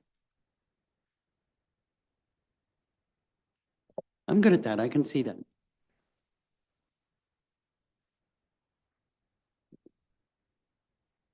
What are you, I'm trying to figure out what it is you're trying to suggest to me.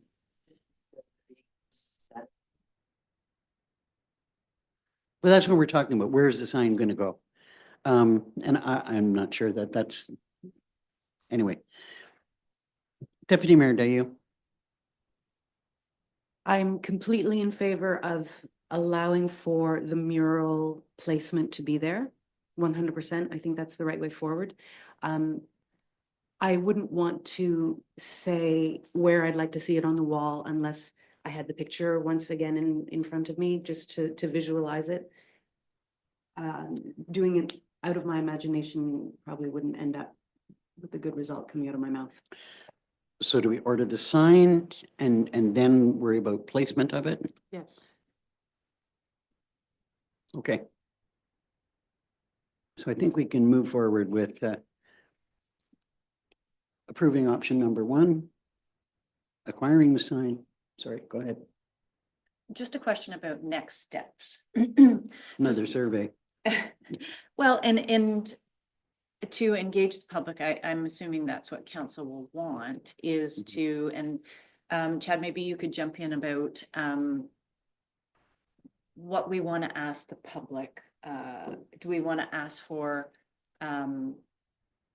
what it might look like? Like, Chad, do you want to jump in, if I may ask Chad to jump in on that? So at this point, I would start thinking about doing almost contest-like things where if you decide you want, I mean, that building can fit multiple pieces of art on the outside, right? Not just one. So if you want to do some kind of, you know, larger scale Canadiana rocks and trees, you know, you would sort of put a call out for artists to create renderings of those murals. We would then take those renderings, put them on Let's Connect, and you could do a straight ahead vote, you could do a weighted vote, you can essentially let people vote on what the first mural is gonna be, or what the first piece of art is gonna be, or so on and so forth. You can do that every time you put an installation on the building. You can basically make it a miniature contest, or maybe you don't want to do it that way, but you could. Well, and I think it would depend too on if you ask the public, what do you envision, you know, as in representative of Algonquin Highlands in the form of a mural? And they can come in any number of sizes too. I mean, they can be smaller or bigger, and I think we can worry about placement as we get ideas about, you know, what people are looking for. I mean, maybe It, somebody wants a painting of the log chute. it could start in a more preliminary way where you're just asking people what types of images they want to see. Mhm. And start there. And you have a whole bunch of log sheet, you have a whole bunch of whatever, and then you get 3 artists to do, you know, renderings of that thing. Then people vote on those 3 things. You know, I was at an art show earlier this year. Where there was an absolutely beautiful painting of the tower. It was gorgeous. It was like not something that we'd be able to buy, given how much it costs, and it wouldn't be suitable for, you know, putting on the outside of a building, but I kind of thought, well, you know, that would really look good on the Dorset Rec Center. Councillor Barry and then Deputy Mayor Dayu. I think it goes without saying though, that there is financial implication of a mural. And we probably, before we go out to the public, we should do some research in what it would cost to project a large, I'm gonna say, historical image, maybe that one of our museums has in their ownership versus what it's gonna cost to have a custom or a one-of-a-kind mural made by an artist. Like, I'm thinking the cost to make a large print of a photograph up on thing could be considered a mural. So could a painting. The costs are gonna be quite different. It never occurred to me to think about, you know, reproducing a print. I guess I always had thought of it in terms of it being painted on. It's interesting. Yeah, absolutely agree. I think an historical print from the museum or from the Stanhope Museum or, you know, both but historical prints in general are an absolutely valid option for us to consider. And I also concur with the question of cost and pose it to Chad. If we did a competition, how would we account for the fact that in my mind, we would not be asking an artist to do a free mural, Right. right? Oh, no. So I'm not sure how those bouncing balls work and in which direction. Right. And maybe that's for the future, but. Angie? I'm wondering if maybe council should start with requesting expressions of interest and providing whatever council might be looking for, whether it be a print or a painting.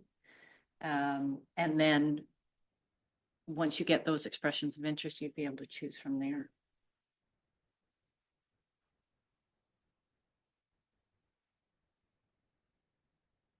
Thoughts? Councillor Barry? This would be a wonderful project for a cultural committee to take part in if we were up and running. Just had to just put that out there.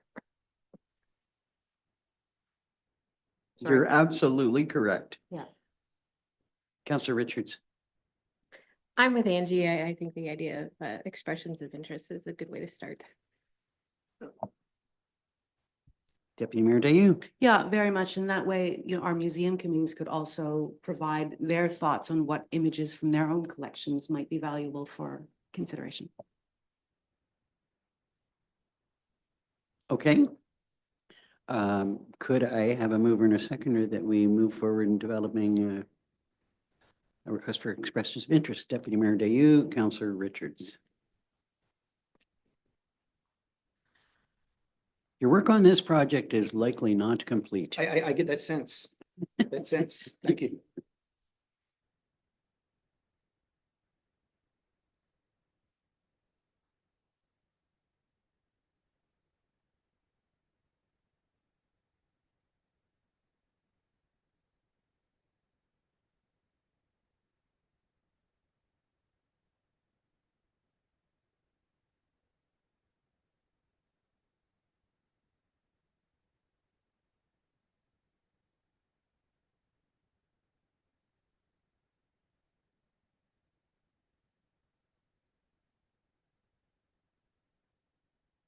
I think it was Deputy Mayor Dayu and Councillor Richards.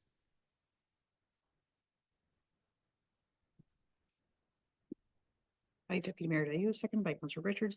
Be it resolved, council receives the Dorset Recreation Center sign design survey results for information, and council directs staff to proceed with sign option number 1. And the council directs staff to proceed with an expression of interest for the options for the mural or print of the Dorset Rec Center, on the Dorset Rec Center. All in favor? Carried. Thank you. Next up is finance. An exciting budget schedule. I'm serious about that. I'm not joking. Morning, Mayor and Council. Good morning.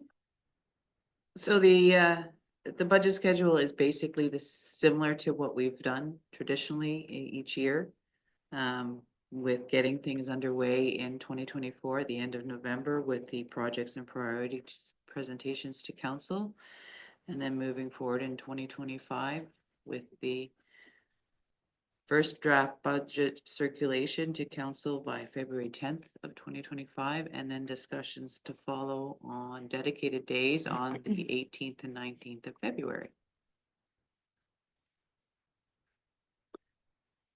I would say that, I mean, some of this is in, some of the schedule is internal and, you know, that's up to you to work on.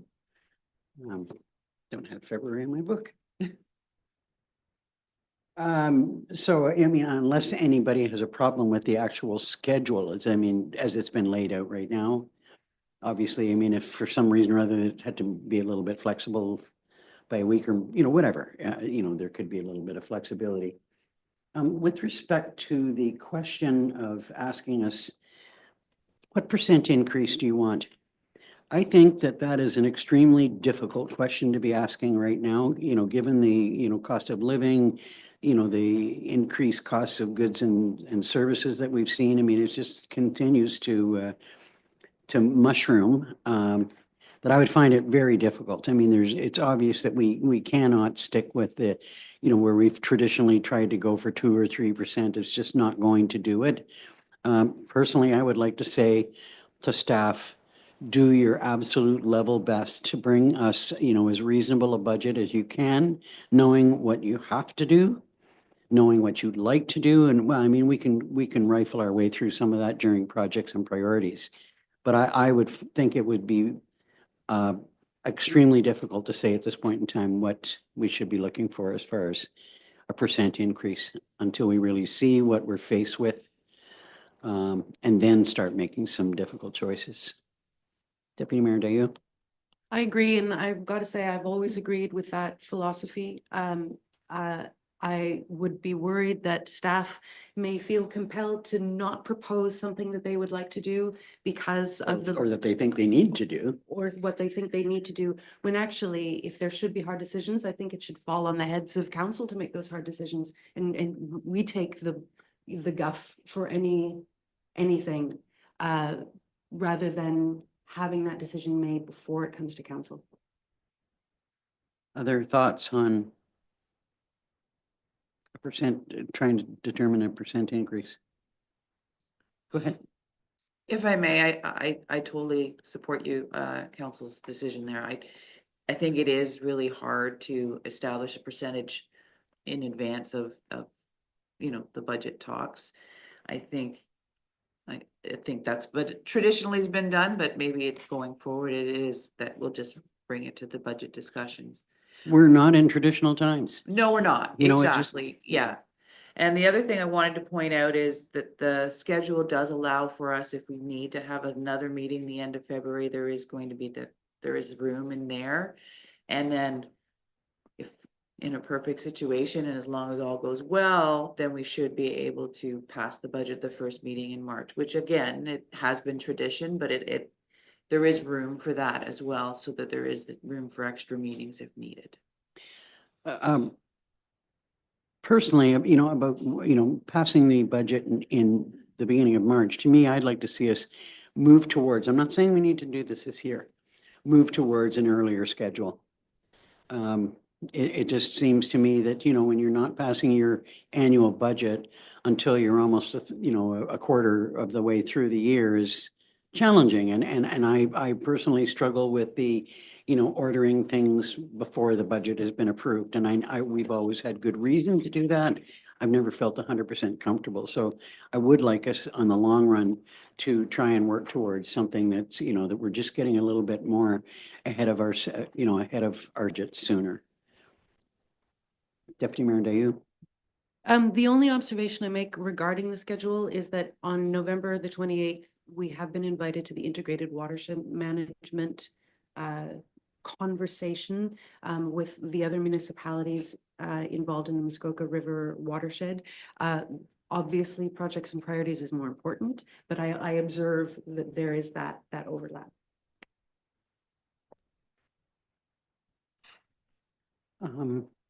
Okay, that would have. I guess my response is projects and priorities is probably the most important thing that we'll do in the entire year, that's, setting us up for, where we land. And for the purposes of the public, like for us to refrain from saying, here's the percent we're looking for, is not in any way, shape or form free rein. I don't think any of us were happy last year with the percent increase that we were faced with. It's just, unless we're going to look at cutting services, which nobody wants us to do, people are asking for more as opposed to less, that this to me is the most reasonable direction for us to take with respect to what we're looking at for an increase. Any thoughts about changing the projects and priorities? I do think that takes priority over. I mean, and it's unfortunate that, there is that duplication. Any other thoughts on the schedule? Okay, could I have a mover and a seconder to receive the report? Councillor Barry, Councillor Richards. And approve the schedule. Moved by Councillor Barry, seconded by Councillor Richards. Be it resolved, Council receives report TT 2624 regarding proposed 2025 budget schedule for information, and Council concurs with the proposed timeline for special council meetings on November 28th, 2024 for projects and priority presentations, and February 18th and 19th, 2025 for budget deliberation, and that Council directs staff to advertise special meeting dates accordingly. All in favor? That's carried. Thank you. Thank you. Madam Treasurer. I should have said that there is no fire services business for this particular meeting. Next up is administrative business. The first item being the Dorset Museum update. Anybody want to comment on that?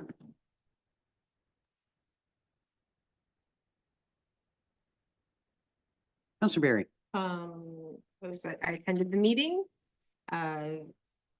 The committee gave an update that they will be proceeding after talking, I think, to the CAO and the clerk about having a square. There's just people are carrying less and less money, so that will be taken care of. And they're working with staff with that. One of the members is procuring a screen for their Dorset Memory Project. The screen that they have is no longer active, so they found something fairly reasonable and it's within their budget. It was a fairly short meeting. We had a small turnout. Seems like it's the time of sickness. Everyone seemed to be sick, but we had quorum. Yeah, I can't think of anything else unless someone has questions. I would make an observation that either Councillor Shortreed was either there or not there, but it doesn't say she's not listed under. So that needs to be reflected in the minutes. Sure. I'm assuming you were under the regrets column for that meeting. Mhm. So that needs to be amended. Let's see where a member was offering the use of a laptop. And I wondered whether that, we need to check with IT about that and whether that is in fact an issue. Madam CAO. That's for the Friends. to Oh. collect their donations. So no, that's. Okay, That's I fine. just missed that. I thought, oh, okay, better just double check on that. The other item was, that in my mind was the suggestion that that the committee, look at a similar project that we had with the Green Burial Society to partner with the college on the building of the gazebo and what council thought about that. If that fits in with our strategic plan on partnering. I think that, it was a good experience for us to see how that worked with the Green Burial Project. And if, if there is an opportunity, if they have an opening for a project for next year, maybe that's something that we should think about, but I'm looking to council for kind of a yay or nay on that, taking that direction. Very much like the idea. I think there were lessons learned, important lessons learned on the Mhm. process for green burial, and we should probably just make sure those are noted and improved upon for this go round. That's all.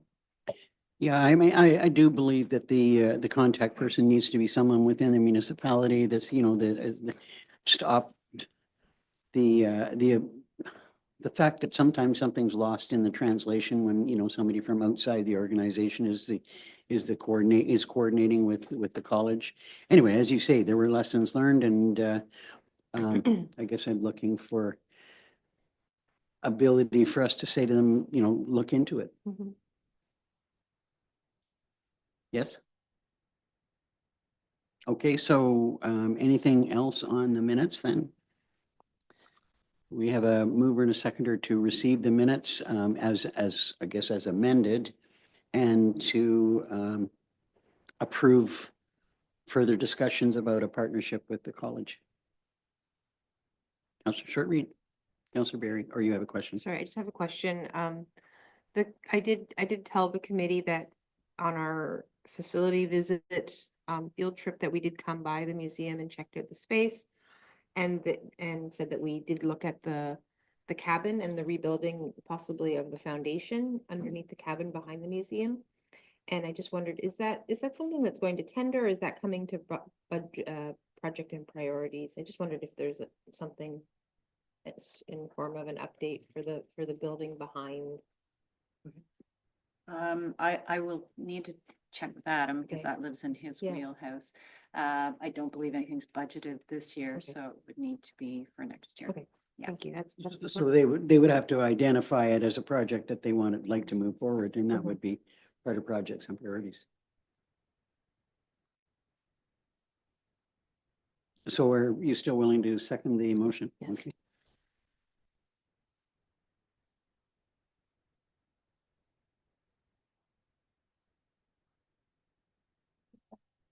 Okay. Counselor Shortreed, second by Counselor Berry. Be it resolved, council receives the September 24th, 2024 Dorset Heritage Meeting minutes for information, and that council approves in principle discussions with the college for a partnership for the construction of the gazebo. All in favor? That's carried. Next up is the updated corporate communications plan. Just a multi-functioning fella today, aren't you? So yeah, this is the updated communications plan, and as I've noted in the report, most of the changes stem directly from the strat plan and things we talked about there. Some highlights in that regard in particular. I'd like to start a digital monthly newsletter. So this would be on top of everything we do. This would be on top of the physical newsletter, on top of news and notices. And it would be a long form, 2 to 3 page newsletter. The focus would be very topical. So the focus would be what happens in this room. It would largely be about council decisions and where they're at and discussions.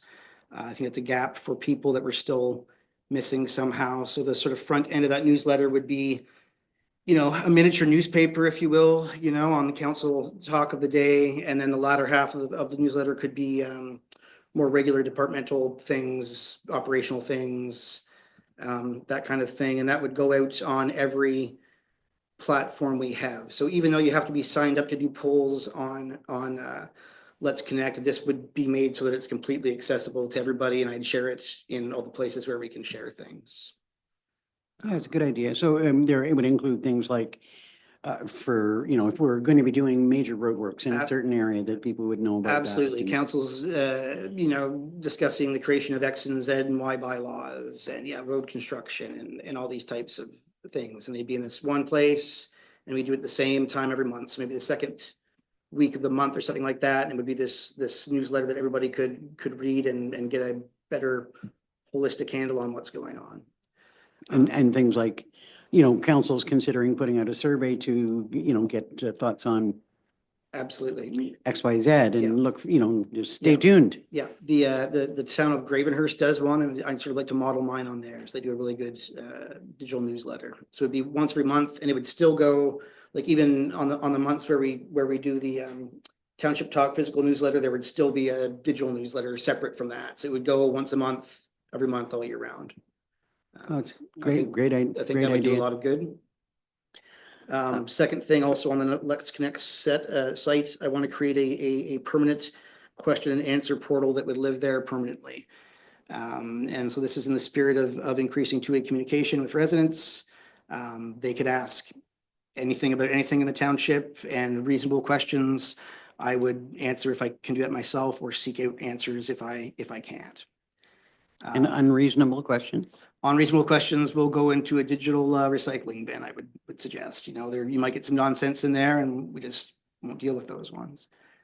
With the Q&A, there's a tool on Let's Connect called sticky notes, which sounds exactly what it sounds like. So you can set it up that way, Q&A. If you're answering a question, I can write the answer on the sticky note and they basically go on this board. So you could have people sort of go into this Q&A forum and look through questions that have already been answered. And I think there's maybe value in doing that. And it's not questions that I'm making up and answering myself. It's questions that are coming from people. We're answering them and we're leaving them up there for everyone to see. So I'm hearing definite support for both of those suggestions. I think they're a good idea. Okay. Any comments about how that might work or not? Deputy Mayor Dayu? Yeah, I really like that, and I think it responds very well to the comments and answers you got in the survey. I think we've got a ground truth how we reach people, and reality is it's about giving them things that they're going to find interesting and engaging and that comes to them rather than expecting them to sign up for news and notices or whatever it might be, which people just aren't going to do. That's not how they function. So I really like these ideas. But they still have to go, it still takes some effort on their part to go there. It does, but not to the degree that they need to log into our agenda every month to find out if there's anything on the agenda that is relevant to to them as per their beliefs. So, that I really, really, really like this. And it also better highlights the things that they might be looking for by reading, screening through the agenda. It lets them know without having to do that. Exactly. So the piece that I'd like to hear a bit more about is how how staff would, and what council's role would be in determining what are the strategic messages that we want to get to people? And do we want to set goals for those strategic messages? Are we going to have any, I don't mean indicators for success, but how are we going to know that we're doing a good job without getting really scientific about it? But, there are certain things that, that we know as part of the overall township body that I've always thought I would love for our broader population to have a better handle on this, and we can make it interesting and engaging. But even if we can get the news into 5% of Algonquin Highland taxpayers' brains, we would have achieved something. And I wonder what your thoughts are for taking this great plan that you've got and these great ideas and starting to inject that creative content into them. Yeah, and I think that would happen as we go along. At first, you need to make sure that people are using it, which they seem to indicate that they would. Again, it's this particular function, question and answer is meant to be what it is. So it's the question is coming from residents themselves. But we could create a sort of playbook, if you will, type of thing that has sort of strategic answers for various subjects inside of it. You know, like I don't know exactly what types of questions people are going to ask. I mean, some of it could be as simple as, you know, when is the dump open, right? I mean, it's hard to tell. And some questions I'll have the answer for, and some questions I won't. So I think it's a matter of having to wait and see what the questions themselves are necessarily. That would kind of be my gut reaction. Let's see what kind of response we get to the Q&A and let them provide the questions. And if we see that that's not working, or we're not getting what we see as strategic messages out, that, you know, I mean, it's something that can evolve. But go ahead. I was thinking less about the Q&A though, and more about like a strategic newsletter that is going out where we are determining, you know, what that content would be, not just responding to folks. How we would set the content for that. Right. I guess my thought that way is that the discussion in this room sets the content, really. Mhm. It would be. In your newsletter that you It's talked about. essentially is the what I first used thing. to do for the newspaper in like council briefs, right? Where it's like, you know, this is what took place at this meeting. Here's where this project is going. Here's what your next steps are. It's there's still a gap there for people in wanting to pay attention to council and then following certain projects along. So trying to provide a narrative of those projects really based on the conversations out of this room. That's my thought. Now, also, like I said before, with more strategic sort of targeted campaign work, I'm open to that sort of stuff too. If the Green Burial Society comes and says, you know, in the May edition of the newsletter, we really want to have a whole feature on, you know, whenever it's supposed to open, right? We want to do a whole thing. Then we do a whole thing on Green Burial in that month. I just need to know ahead of time when people have those ideas. Madam CAO. I think that's a direction that council needs to set here today, because I wouldn't want the committees of council to be able to go directly to the communications coordinator and say, we want you to put this out. I think it does have to come Through council. Go ahead. Yeah, completely agree. But I like that they could make that offering to council and say this would be a really strategic thing for all of us, and council could put that forward or not. Then there's just that extra layer of strategic communication that may not come from our regular conversation, such as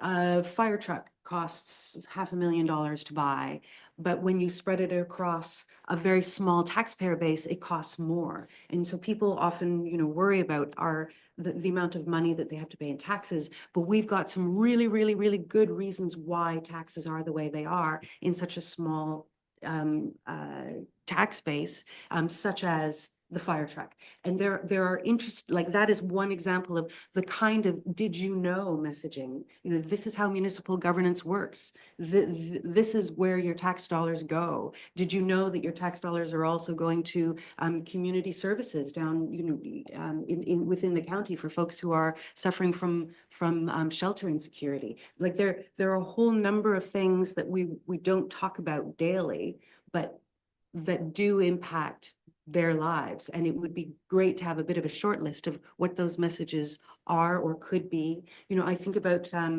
the video that was produced by Lake of Bays very recently on brushing and cutbacks, brushbacks, which I thought was really beautifully done.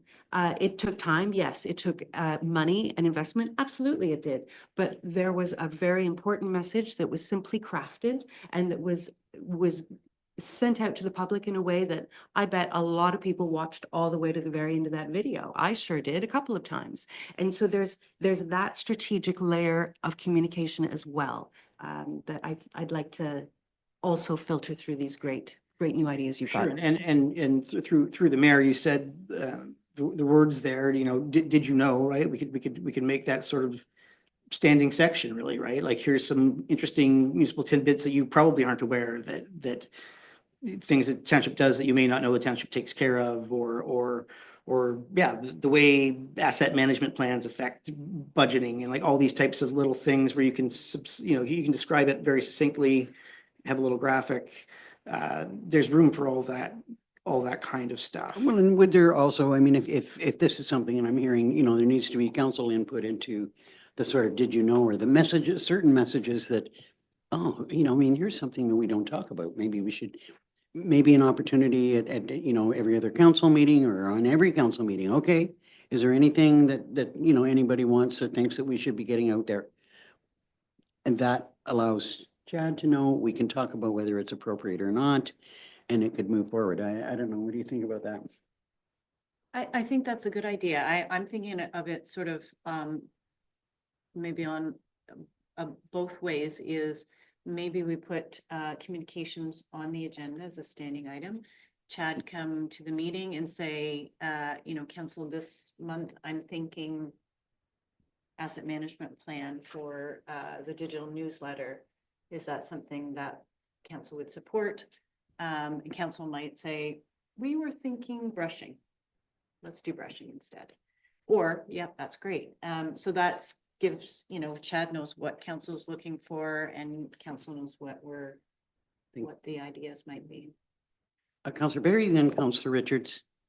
I know part of our Environment and Stewardship Committee is working on coming up with some taglines and some easy things to remember. I'm wondering if council would support possibly having like, I'm just thinking, I don't know how the newsletter is set up, but like a little section of like one fun environmental fact every month, that type of thing.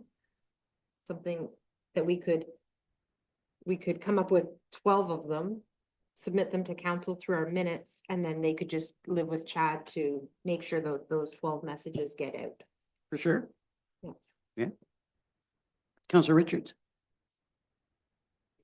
I really like that idea of having it on the agendas to have regular communications discussions. What I also really liked was recently I saw highlights of our last council meeting. I thought that was fantastic. Like it's getting it out there before others get it out there in a way that, make sure that it's properly put out there. So I thought that was fantastic. Going back to committees and the messages that they put out there, I thought committees were already sending sort of messages directly to Chad. Maybe it's because they've already had previous council approval to do so, like museum updates, airport committee, about the events, things like that. So maybe I could just get a little bit of clarification on that. I mean, there has been some direct communication between committees and Chad. And I do have, I mean, using the airport committee as an example, basically, I mean, what the committee has been asking directly to Chad is like, can we just make sure that we're getting everything out, that the event's happening on social media, or if there's a change. But, when it comes to strategic kind of messaging or asking for information, I think it needs to come through council. I don't think that the committees necessarily should have free rein to direct Chad. I mean, you probably get enough direction. To me, if I may, there's a line where, so with the fly-in, for example, right? The committee contacts me and says, for the first time, we're gonna have a beer garden. Can you please put that we're gonna have a beer garden on the poster? I'm like, sure. And I find the Highlands, logo and I put on the poster, not a big deal, right? An easy task. It doesn't change the sort of strategic direction of the project. It's a small aesthetic ask, and I've always been pretty informal with everybody that way. Can you put this on there? Maybe we're at a point where there needs to be a more formal structure created for how those things filter to me ultimately. But everybody has ideas, and it is a cooperative thing, right? It's staff, it's council, it's volunteers, it's committee, it's everybody. I'm kind of in the middle of the wheel, and all the spokes feed into me, right? And those people are all the spokes, and then the thing goes. So trying to keep trying to keep it so that it's collaborative, trying to keep it so that everybody's ideas somehow. get Well, and back I to think me. you've got a pretty good sense about, wait a minute, I'm not sure I should be putting this on there without checking with somebody. Yeah. You know, to see if it's appropriate or not. And in all fairness, I think the only person who's really directed him about the airport has been the mayor. And- Which is a little bit different than, you know, say a committee member calling him up and saying, you know, to do something and it's only one of the very few perks that the mayor has. Counselor Berry. It does say in here, I can't find it in the actual document, but I did make note of it, that members of committees may contact coordinator, and I did put a question mark on that. I think that just opens the spectrum a little bit too far. Yeah, I do too. And I think it depends on, you know, what it is. Like, for instance, if the committee has had approval to talk to Chad about something, Mhm. and they just want to make a minor change, like Chad saying, to the aesthetics of something that's already been prepared. Mhm. That's one thing. But if they're asking for a brand new project or a brand new thing for him to do, that's something that needs to come through council and or the CAO, depending on what it is. So we might want to change the wording on Yeah, that. I've made a note here on that sentence, yeah. While you're making notes about small changes. Yep. The communications plan talks, it continues to talk about the lock boxes at Dorset for the library. Okay, And that's changed. get rid of I lock don't know boxes. what's happening with the lock boxes, but might be moving to another branch. Deputy Mayor Dayu, then back to Councillor Berry. The one small section on the plan that I'm just not sure I understand how it fits in or if it does fit in. It's on page 10 in the document or 11 in the PDF about Lake of Bays. It says yearly pre-budget discussions. It discusses the shared services agreement and that the mayors get together every once in a while, but it's casual, and then establishing casual contact. You know, we chat with them in recent years, and for me, that's just how we do business, but it's not a corporate strategic part of the plan. Sure. And then that was, that was put in there when we made the original document two and however many years ago. Some of that stuff in there may not be relevant anymore. Right. With Lake of Bays in particular. I just don't see it as being a public facing thing that they would necessarily. It's easy enough to just remove a section.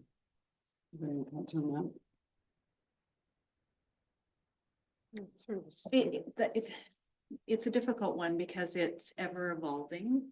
I don't know that it has to be in a communications plan to exist or happen. Yeah.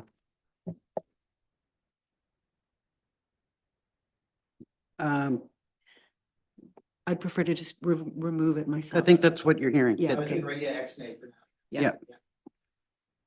Were there other things that, like, I've got a list of comments that I'd like to make, but were there other plans and specific things that you wanted to, here's what I'm planning to do this and this and this and Well, yeah, so similar to the Q&A thing, digital suggestion box on Let's Connect site, and that will be, you can set things up so that they're anonymous, so I don't know who is writing the comment about whatever. So similar to a Q&A thing, there would just be a suggestion box, it would just be, you should, pave X road or what have you. Just another sort of two-way communication, and then this came up during the strat meeting discussions, having enhanced communication protocol in cases where an issue or a bylaw or a policy needs a lot of extra public education and light of day and explanation. So that's in there as well. so that was something that would have to be fleshed out more. Yeah, I've sort of come up with some points, some processes that we could go through, including in-person events, whether they're open houses or formal town hall meetings, that sort of thing, so that everyone can be assured that they've gotten all the information from decision makers, from digital sources, from every avenue we have before council actually goes to make a decision. Thoughts on that? That's a good direction to go. It would only be it would be, it would be the CAO basically, or the mayor pushing a button saying, this one's gonna be, A hot topic. we need an extra help, we need some extra help on this one, and you push the button and then that process unfolds. So it's not all the time, it's just in those specific situations, Like short-term rentals. and like things like that, Shoreline preservation. stuff like that. So is that something that you need to do more work on, or is that like, I mean, it's just, we need to be cognizant of that and ready to, I mean, I have it in there, I have it in the draft. I have about 4 points basically that could entail, sort of introducing it here and then taking it out into the community, getting feedback from the community, and then moving forward with the rest of the decision-making process. 'Cause I think we heard that loud and clear during the strat plan conversations, that there needs to be a specialized process that goes up, above and beyond what the regular stuff is. Councilor Berry? Within the plan, you talk about a customizable calendar. Yeah. One of my questions with that is that customizable calendar Algonquin Highlands specific? Or I know at one time the county and I think every municipality was working on a way of trying to have a central calendar of what's happening. Right. And I just wondered if this is gonna be Algonquin specific. Ours is strictly Algonquin Highlands. County does have a community calendar. Ours is strictly Algonquin Highlands, and you can pick, I want recreation, I want council meetings, and those are the only 2 things I want. So just rec and just council meetings will pop up on your calendar feed. Okay, I know at one time, I think when I was sitting on the rec committee, there was a greater discussion of how do you allow the public to know what's happening in the Highlands in all different sort of recreation streams. And I wonder if there's a way to incorporate some of that work that's being done into not into the Algonquin Highlands calendar, but as a resource within getting that word out. Like, I know you can choose to have your children in different programs, and just geographically, it's not that you're not choosing Algonquin Highlands. It could be a case of timing and scheduling and that type of thing. Like if you can't, do public skating in Dorset because the rink is closed, where can you go? That Like, it gives you an additional option type of Yeah. thing. Yeah, I mean, the calendar has all kinds of capabilities. We can do something like that. I mean, right now it is set up to be like, it's very meat and potatoes. It's our stuff, and you pick which of our stuff you want to see. And it's Algonquin Highlands focused. To that, it is relatively easy to go on to say, I mean, in your case, you might be thinking about going in Dysart. To go and look at their calendar too. I mean, it'd be pretty heavy duty to try and include all 4 municipalities in a single calendar for every event that, somebody might be interested in. Oh, that's been the challenge all along. Mhm. But I know there has been a lot of work done in having like a county calendar. And I didn't know if Chad was aware of where that stands. You might want to talk to his better half. Yeah. She would know better, the county calendar. Yeah. Sorry, that might have been inappropriate. Angie, I sense you have some thoughts. No, I just have a question.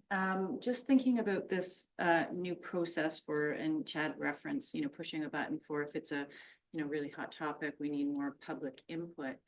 And you mentioned the shoreline preservation bylaw. I just want clarification on it because that's a county bylaw.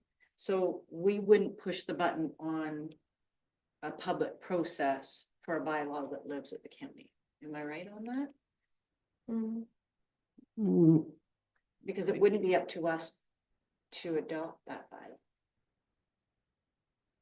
But it would be up to Jen and I to make sure that any concerns from Algonquin Highlands were taken to the county table. Absolutely. But Okay, so it would maybe be up to the county to let's, engage that. well, process. it's a good question. Mhm. Maybe that was the wrong example for me because okay, so with these overlapped responsibilities with some of these bigger bylaws, like the short-term rental bylaw is ours. Yeah. So that, I mean, that, I was just looking to one of the really hot topic controversial, items. Counselor Richards, then Counselor Berry. I actually think it would be very important, even on a county bylaw, that is that contentious. To hear from Algonquin Highlands residents directly, because it's something that should be discussed at this council table as to going forward with our mayor and deputy mayor to the county.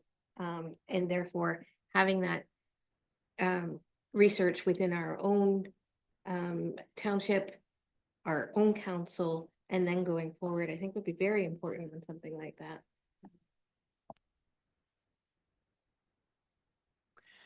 I'm sorry, my wheels are spinning too fast. Counselor Berry. Well, and I do see a bit of an overlap in regards to complaint driven. So if people want to know how to make a complaint for the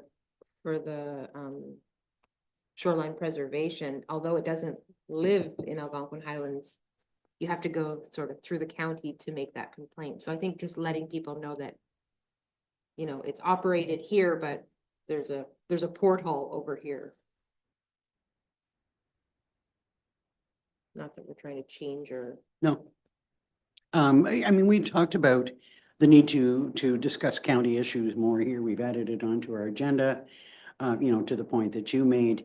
So, we bring, the county is thinking about, doing, just whatever, pick something out of the sky, but something that's big and is going to impact everybody. And there should be some mechanism for us to take back comments from our people about a county bylaw.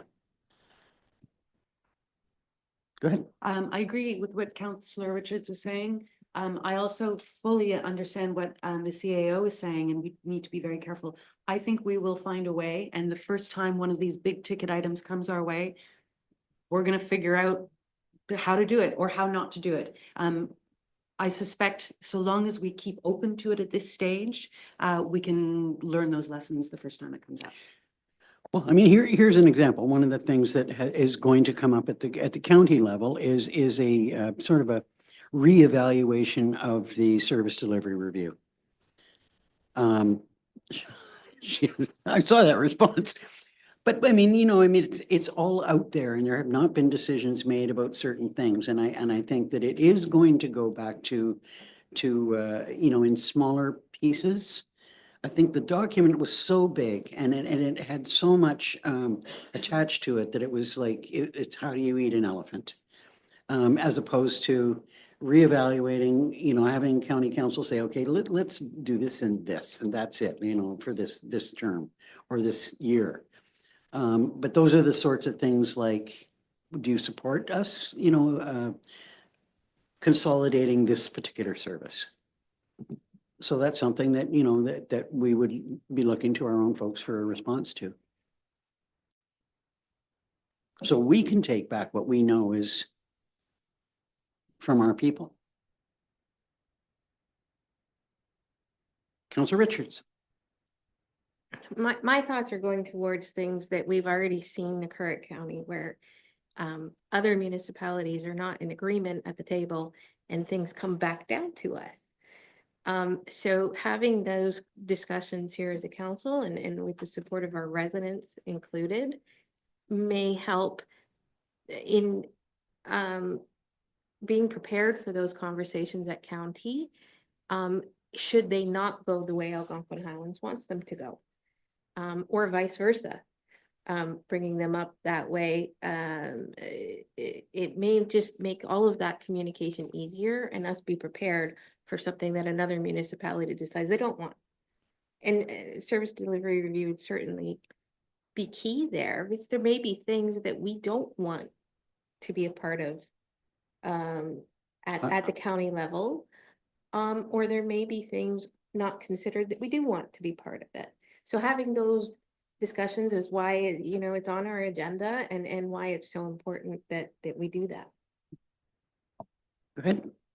The devil is really going to be in the detail here, because asking about what are your thoughts on consolidating services is a bit like going to the British public and seeing if they want to exit the EU what a ridiculous question that was. There is no one, not even a PhD economist, who could identify the implications for the Brits leaving the EU. And so to ask the Algonquin Highlands public what their thoughts are on consolidated services, like they wouldn't have a tenth of the information that they would need. So We're not talking about something that's that broad. It's what are your thoughts on consolidating this service, this one service? Yes, but I still think the devil is in the detail. I don't think I would even use those terms. I know we're getting into an example here. And it obviously was a bad example. But I think we will learn as we go. We really Yeah. will learn as we go. We still got lots of items to touch on here on the communications plan as a whole. I think we're generally agreeing. Obviously me using the wrong examples. Go ahead. But that actually leads to a very good point is in how much does go out there. And I don't think we've entirely nailed that down. And sometimes because of the information we have at our hands and in a broader spectrum, the majority of the public may be pushing us to go in one direction, but with all the information we have, we kind of know a little bit better. Right. And so, when we put out these surveys, sometimes the majority opinion may come back one way and we know, oh, well, it's maybe because of the way the survey was formatted or we didn't get the information out there clear enough. That's not really a good decision for us to make. And so where do we limit it? And it's really hard when we want that public engagement, but aren't necessarily always prepared for the answers that come to us. Good point. Okay, I want us to drill down on a few other items. I mean, we could go back and forth on this one particular item and let's start slowly and see how it goes on that. In specific to, you seem to have there's a number of plans, a number of lists of things that we need to work on. And the one is one that we spent quite a bit of time talking about, recruiting and recognizing volunteers. Had you some specific thoughts, or was that just something that the council as a whole and needs to work on? I think that trying to create a document, probably with the assistance of department heads, they're the ones who work with volunteers. I would suggest that working with department heads and maybe some active volunteers. We still do have some active longtime volunteers. What is it that makes you stay for so long? Or for those who have left, what is it that has made you leave? Having those types of interviews with volunteers to get a better idea of how the volunteer culture may need to be changed. That's a really good point, because I would say that the two best examples, and this ties in with our discussion this morning about volunteers who have stayed for a long time, are the two museums. Right. And it's because it's very specific, and we talked about that. We need to maybe reach out to people who, what is your specific, would you be interested in working on soccer? Or a swim program, or a swim program is maybe a little bit different, but drill down on what their specific interests are, and that's where we should be able to keep them. I did have a note that this is something that staff can do some more work on. Yeah, that's sort of my thought, is that we would take it to a department head meeting, sort of have a brainstorm session there. Talk about ways that we might better recruit volunteers, retain volunteers, right, and acknowledge volunteers, and those things are all intertwined. So actually come up with some kind of guide brochure for the town. It's like, this is, collectively, this is we've decided that this is how we're going to try to do things, and with input from people who are volunteers, and with input from people who work all the time with volunteers, like Mr. Card and Chief and some of our other department heads. It's unfortunate that, it would be nice to be able to put something positive out there, giving people more opportunities. Right now, if somebody wants to volunteer for something, and no offense to what our requirements are, or our clerk's department, say for instance, we are faced with so much more, concern about liability and all the steps that we need to take and, volunteer police checks and all that sort of thing. It just seems like, oh, you want to be a volunteer? Well, here's what you've got to do first. And I mean, In that's reality, daunting. I do believe that's a deterrent for people, if I want to help out at Snowball for an hour and then I have to fill out a bunch of paperwork first, I'm like, meh, Maybe not. maybe I don't, and like that's a real, like that is a real hurdle we need to learn how to deal with, or like downsell that, the fact that, yeah, you have to, you get to fill out some paperwork, but big deal, you still get to do the thing and it's going to be a lot of fun. Well, anyway, I mean, I look forward to hearing, what comes back from, staff discussion on that. I do think as well, council needs to give some more thought on volunteer appreciation. I know that there's different schools of thought on council about this, but I really and truly, go back to the days when we had well, I guess it was before COVID, that we had the volunteer appreciation wine and cheese. We had a function. And people really did enjoy it. They felt like this is a way of saying thank you. And a lot of people came to it. And I think we need to kind of go back to that model, this, giving them a postcard and thank you note is, it's not enough in my estimation, given the amount of work that some, committee or some of the volunteers do. So, I like us to think more about going in that direction. Madam Clerk, could you said something about when a volunteer appreciation week is? Well, off the top of my head, I'd have to look it up, I'm but sorry. one of the thoughts could be that every year we know what Volunteer Appreciation Week, I think it's in April. It's in the springtime, yeah. Yeah, Yeah. and that could be a target for staff to be able to plan for it, projects and priorities and budget Budget, for, and Gary. every year we do something for them during that week to recognize them. It's just an option. So, yeah, I'd like to see us think about that, include it in projects and priorities, budget for it, and some thoughts about, exactly what that function should look like. Another item that I wanted to ask about was under branding. You want to set a working group, and I think probably we can do that fairly soon. You're saying 2 members of council. If it's my ability to appoint someone to a committee, I would like those 2 members to be myself and Councillor Barry, who is the only member of council who indicated an interest in doing that to me before this meeting. So if council is in agreement with that, that's not to say that that's the way it would stay forever, but There is a subsequent report after this to officially strike that body. okay. Yeah, On this, okay. on this agenda, yeah. I missed that. All right. Yeah. We'll leave that one for now, but just so you know, those are my thoughts on that. County tourism taking part in the branding exercise. I'm just kind of Mhm. wondering about that. I don't think they need to be a member at the table, but I think that I think we should be consulting them for input, or at least taking a finished product to them and saying, this is what we intend to do, just because tourism marketing is by definition their responsibility. And to me, branding is marketing, right? Branding is an arm of marketing, and that's not really technically something that the lower tiers usually do. So I do think it's important to at least get their blessing saying, this fits in with the tourism destination development plan, Okay. or it doesn't if Yeah, they no, really good hate point. it, or, I think it's important to at least sort of get, the okay there. Not that that person has to, Eric Casper doesn't have to come and sit at every meeting we have, but I think at some point in time, we need to say, this is what we're doing, and do you have any feedback? And do you think it fits in the overall umbrella, right? Because the Right. umbrella is theirs. The tourism marketing umbrella is theirs, and we're kind of putting our own little patch on it. Okay, I wanted to get your thoughts on that, like just kind of how you saw that working. So that sounds reasonable. I definitely like the idea of sort of a countywide communications working group.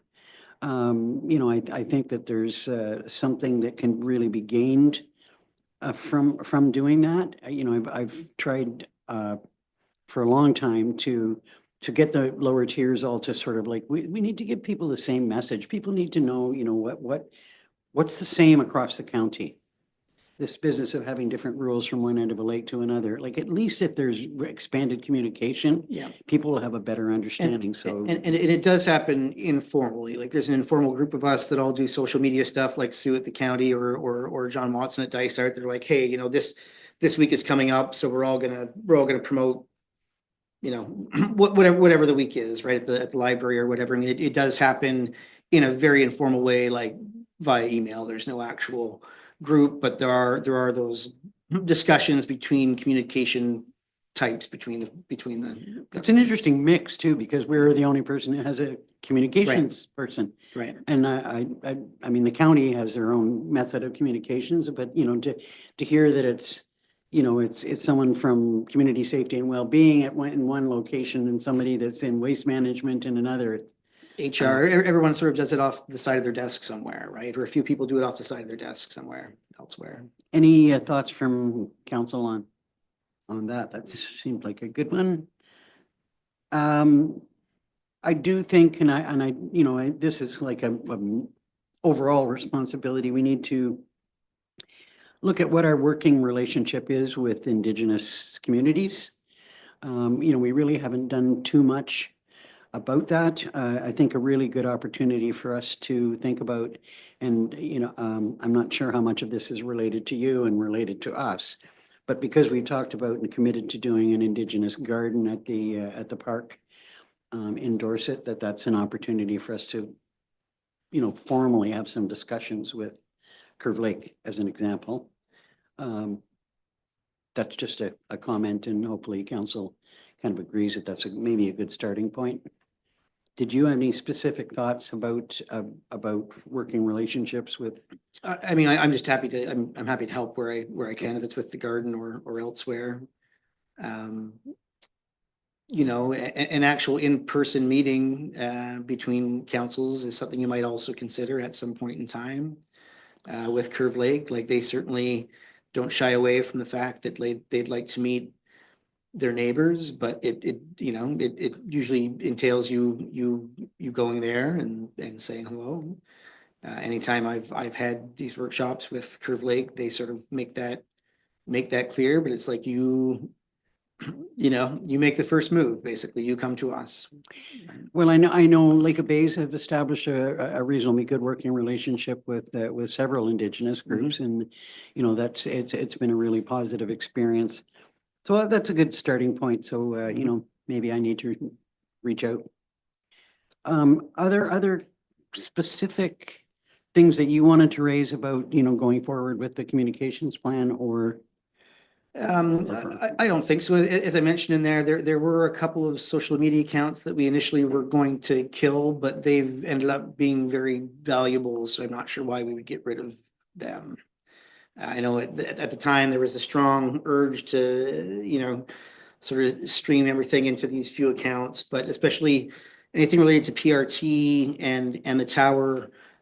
These are specific visitors. Most of them are non-residents. Most of them are just interested. Like what did Chris say? Had 24,000 visitors to the water trail this year, right? Like they just want to know about that stuff. The account we have with the highest following is Park Rec and Trails. It has 3,600 followers, and most of those people are visitors to the community, and they don't care about the meat and potato stuff of this building. They care about hiking and they care about water trails. So keeping some of those other channels open, I don't see any harm in that. I think that's in the spirit of, you know, expanded and enhanced communication.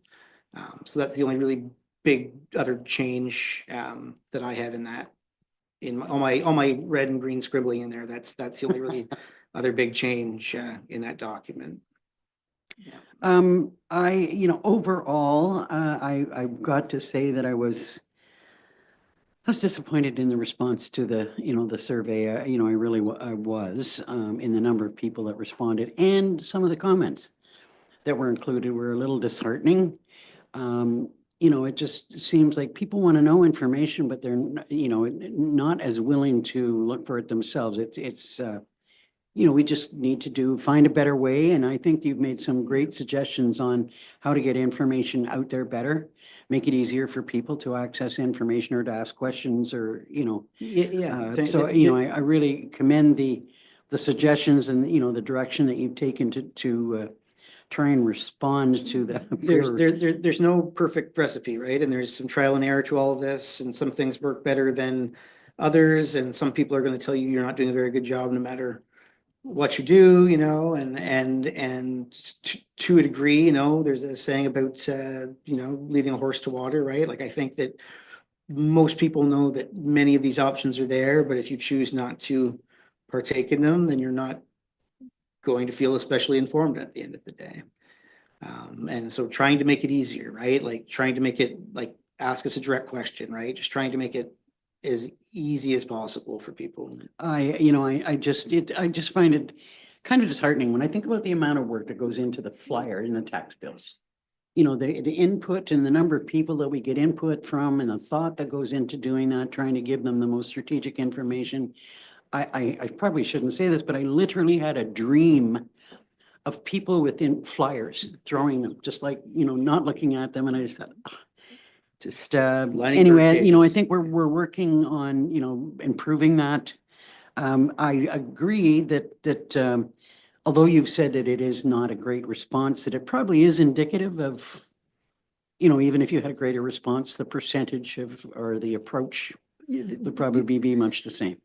Anything I've found with, we've completed quite a few of these surveys now, is that early on, what you get early on in terms of percentages, in terms of responses, are very unlikely to change.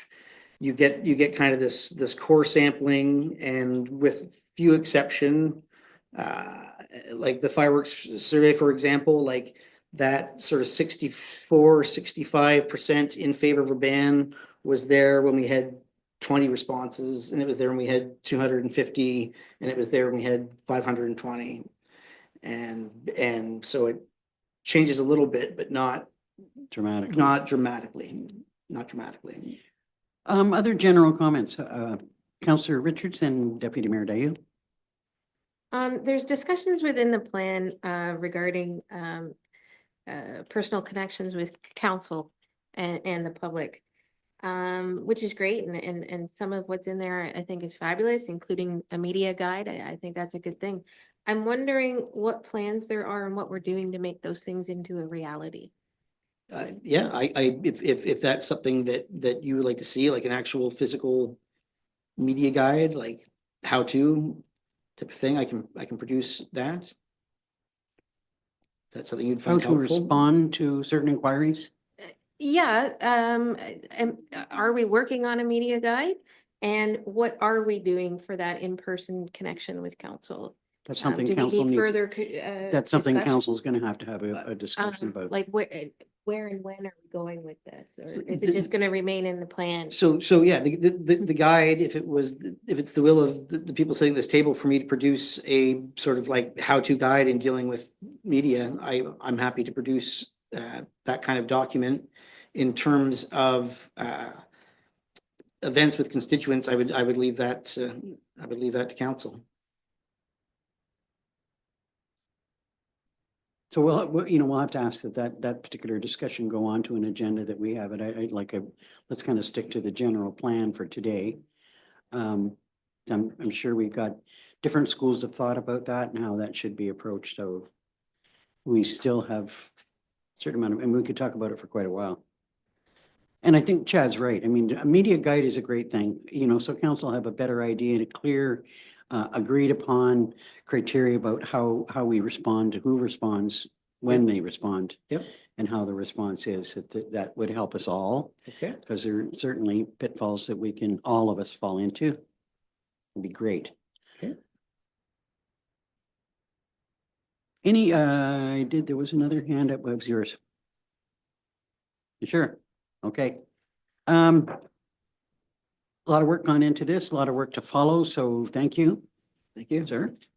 Could I have a mover and a seconder to receive the report and associated recommendations? Councillors Barry, Deputy Mayor Dayu. Have we given you everything you need? Yep, I have written down what to ex-nay and what, what not to, and all good. Moved by Council Barry, second by Deputy Mayor Diu. Be it resolved, council approves the amended corporate communications plan as amended. All in favor? That's carried. Okay, and I know I jumped the gun on it, the branding report on a branding strategy. Yeah, so Can you speak to that? the creation of a branding working group. Again, back to our strategic plan discussions, there was some discussion about potentially hiring a consultant to do this project. I feel that we can do it in-house. I think we have enough brain power. I think we know the community well enough. We have, graphic design ability. I think we can do this ourselves. So this report has what is my suggestion for at least the minimum membership of the group. Council may wish to add more.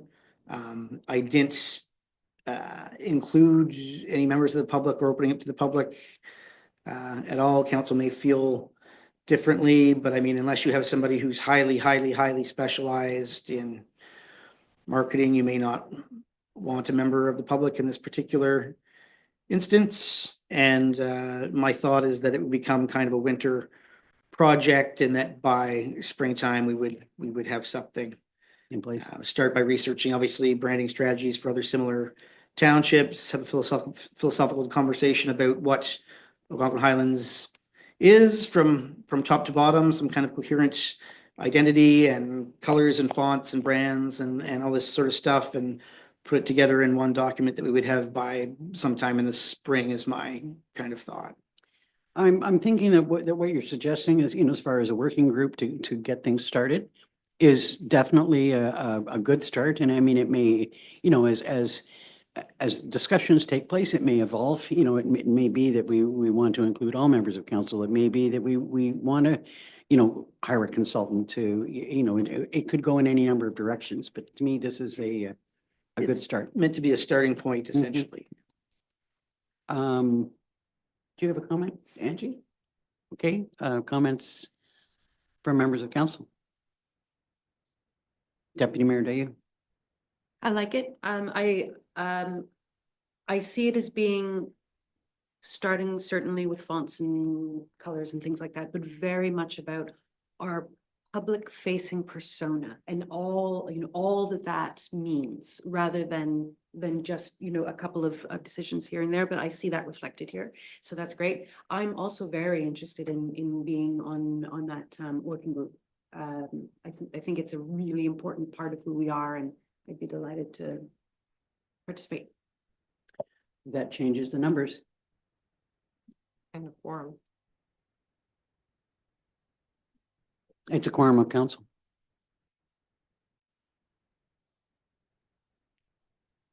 Or it's, 2 out of the 3 interested individuals. That's all. It is my understanding that it's my ability to appoint members to committees and working groups, and I just that's the decision I made based on, everybody's had the agenda for a few days and knew that this was going to, be discussed. So I would have hoped that if somebody really wanted to do this, they would have said to me in advance. Anyway, I mean, it's this is only the very beginning of this. And, this will come back to council where we are. There'll be reports and opportunities for input. Sorry. Councillor Richards, you too want to be part of the branding working group. No, I do not. No, it's sorry. I have my strengths and that is not one of them. But I'm wondering, I didn't really see within here what members of council are going to be on this committee. Oh, What am I said missing? myself and Councillor Barry. Oh, okay. So we have a resolution to receive the report and who's being appointed to the working group. Could I have a mover and a seconder for that?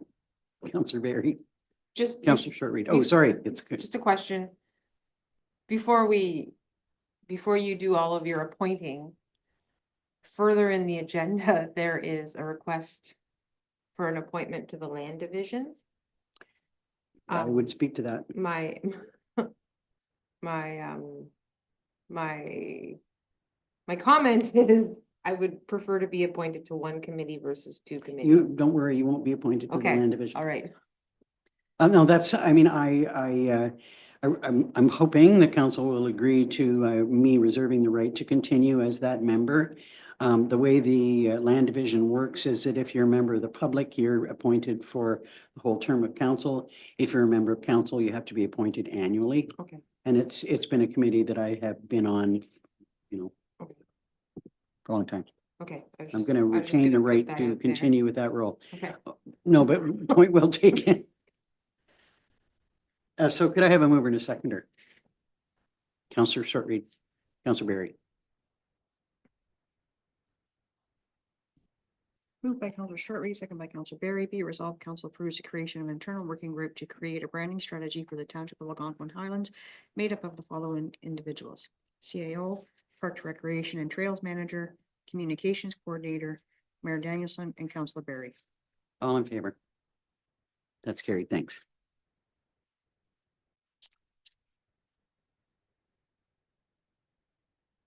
Thanks, Chad. Thank you, Much council. appreciated. Next up is planning. Good afternoon, Mr. O'Callaghan. Good afternoon, Mayor and Council. You look slightly different somehow. Okay, so the first is the update on the Committee of Adjustment. Yes, thank you. It's just the minutes here for council's information. Happy to answer any questions, should there be any. Any questions on the Committee of Adjustment? Could I have a mover and a seconder then to receive the minutes of September 6th? Deputy Mayor Dayu, Councillor Richards.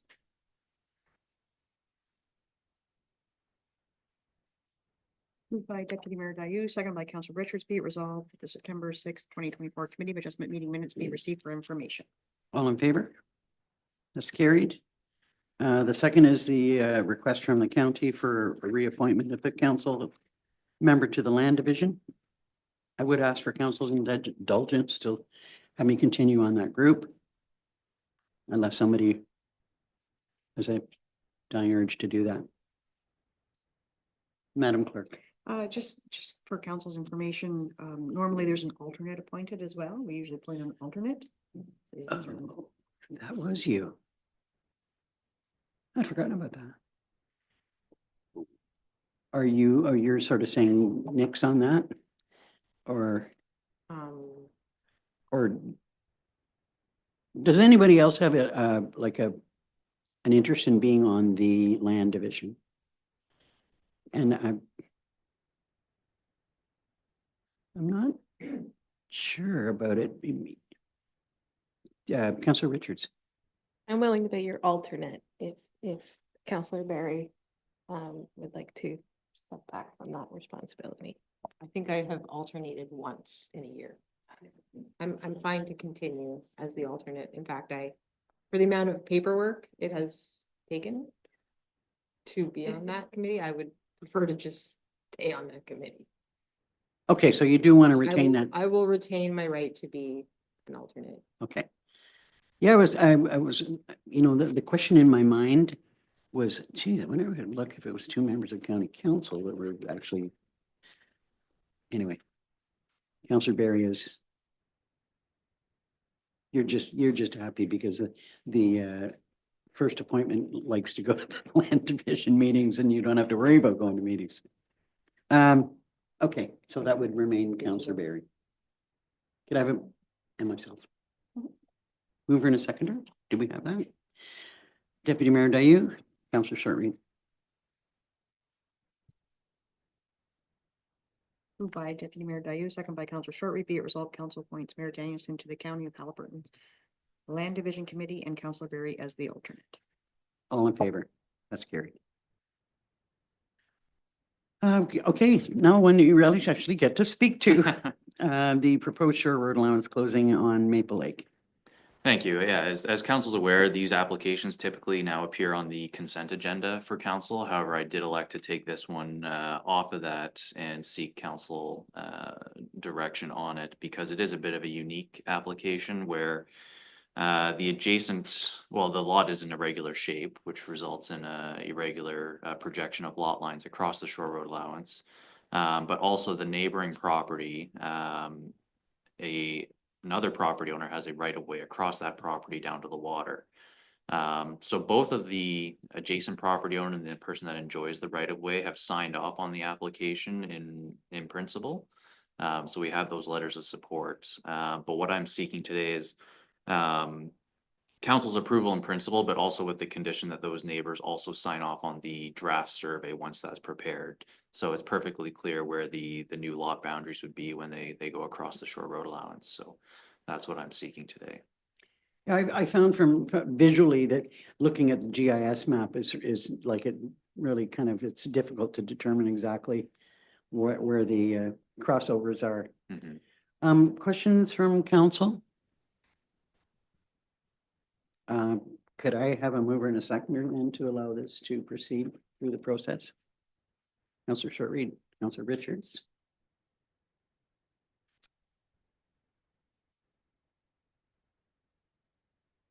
Moved by Council Short-Reed, second by Council Richards. Be it resolved, council receives report PL 8324 regarding proposed shore road allowance closing fronting property located at part of lot 21, concession 4, geographic township of Stanhope, Maple Lake, and that council approved in principle application OSRA 1224 made to stop up and close the said shoreline road allowance, and that the applicants are requested to proceed in accordance with the shoreline road allowance closing procedure once the draft plan has been approved by the neighboring property owner, along with the benefiting property owners who enjoy an easement on the adjacent property.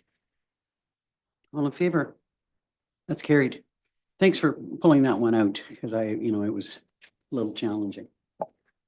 Next is your planning department update. Thank you. Yes, nothing to highlight, but happy to answer any questions. Any questions? Councillor Short-Reed. You haven't heard anything back from Habitat for Humanity yet, have you? No, we did have some preliminary discussions, but yeah, there's still some outstanding information we're waiting for. It could be too that they're working on a very large project with the county.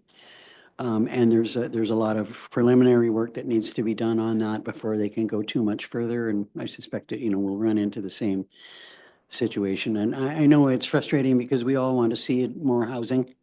And I would encourage any and all of you to attend the summit that's being planned once more by Places for People. It's very informative and just it's good momentum for everyone. So if you can attend, that would be a good thing. I think they're sort of asking, let us know. Okay. The next is a report on the short-term rental. Oh, I'm sorry. I could have a mover and a seconder to receive the planning report. Councillor Short-Reed and Barry.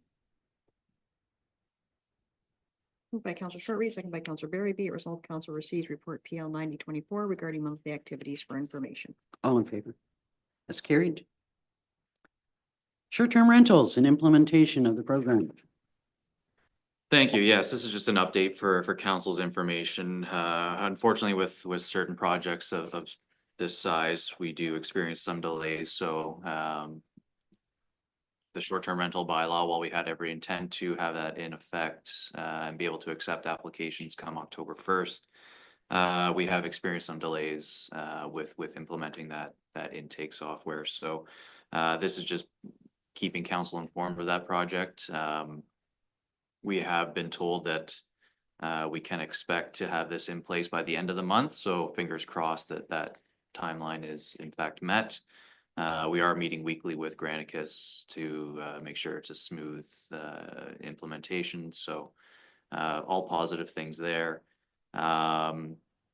Also, what I'm bringing forward in this report is a proposed implementation strategy. So Highlands East did develop this schedule, which I'm bringing forward just for the sake of being consistent. with our neighboring townships. So what is being proposed is that from October 1st to May 31st, the bylaw would be in effect, and we would work with applicants to bring their properties voluntarily into compliance with this new bylaw. And after June 1st, we would begin enforcement of the bylaw. How do you see the MAT tax tying into that timing? I mean, obviously, there's nothing that, you know, that's going to be coming in on that until next year. But would that be based on whenever somebody's application was approved and from that point on? So because it is a separate bylaw, it is in effect now. So it is the responsibility of any short-term rental operator to be tracking that information and submitting that tax quarterly in accordance with the bylaw. So that bylaw is in effect at this time. Yeah. Okay. I'm going to be doing a bit of a presentation this afternoon to HCDC about that, and that's one piece that I kind of missed on that. And that goes through Granicus, That's my understanding, yes. mine too. Yeah. Okay. Any questions or comments? A little disappointing that it's taken as long to get into place, but we're just about there, so it's good. Hearing no questions, could I have a mover and a seconder to receive the report? Councilors Richards and Short Reed.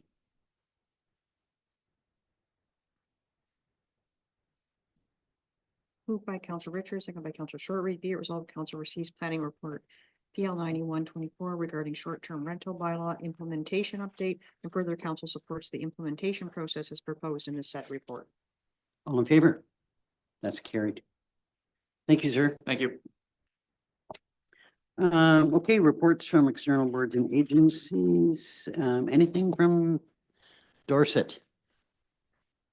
Finally, they just nailed down a meeting date, so it's not till the middle of October for both.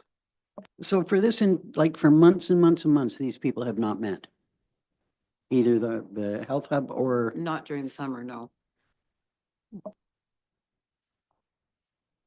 okay, well, we look forward to, you know, them having a meeting and getting some feedback. Anything from Upper Trent Water Management? There's been no meeting of the Upper Trent Water Management, and I haven't heard any plans of having one. The Muskoka Watershed, I was unable to attend the last meeting due to a conflict. Try to be at the next one. We'll look forward to an update after the next meeting. The detachment board is, well, as an aside, obviously, you may all know now that we have a new interim detachment commander. He's been present. He was present at our flag raising and is, you know, attending a number of events. Seems he's someone who has been here in the past, working here in a different capacity, and seems really keen. Really seems like a really good partner for us to be working with. When it comes to the board, we are continuing to have interviews this week. We had 3 candidates that we interviewed for the 2 public members on Monday, and we have 2 more tomorrow. And hopefully we'll be making a choice on which 2 of the 5 candidates we're interviewing will be appointed to the board. And that's, there's some really good candidates. So I'm really looking forward to that. I think that's about all I can say about that. We have not yet heard when the detachment board will be meeting, but obviously we need to get the members appointed.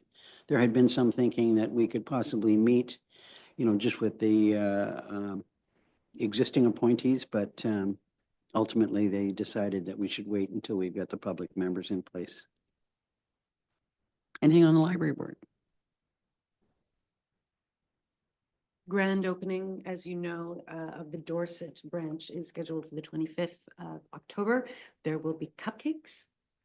And there will be an official ribbon cutting at 1 p.m., but we don't have any details on that as of yet.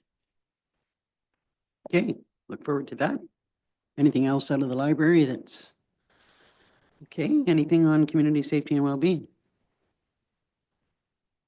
Anything on the Muskoka River Watershed Communications Committee? That's a big name. A county council actually did not meet the last meeting. There were only 2 items that were informational in nature, and so the meeting was rescheduled, and in fact, we did detachment board interviews instead.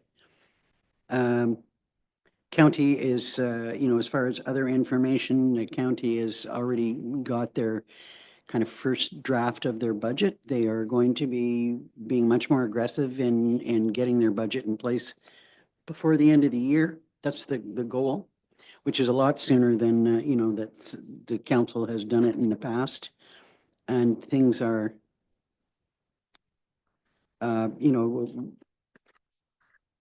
looking challenging, let's say. I mean, it's as we talked earlier about our ability to sort of say where we'd like to land with taxes is the same challenge that the county's having. So we'll be, I think, the only major hit on county council has been somewhere in the neighborhood of $600,000 increase to social services. It's due to a pay equity review that was like, I don't know, like it was just not done in a timely enough way. It's not something that we can say no to. That's it. I mean, so that's a significant hit to the budget. It's over 2% increase, whether we like it or not. And that's just, something we have to deal with. The city of Kawartha Lakes are committed to better communications between the county and the city.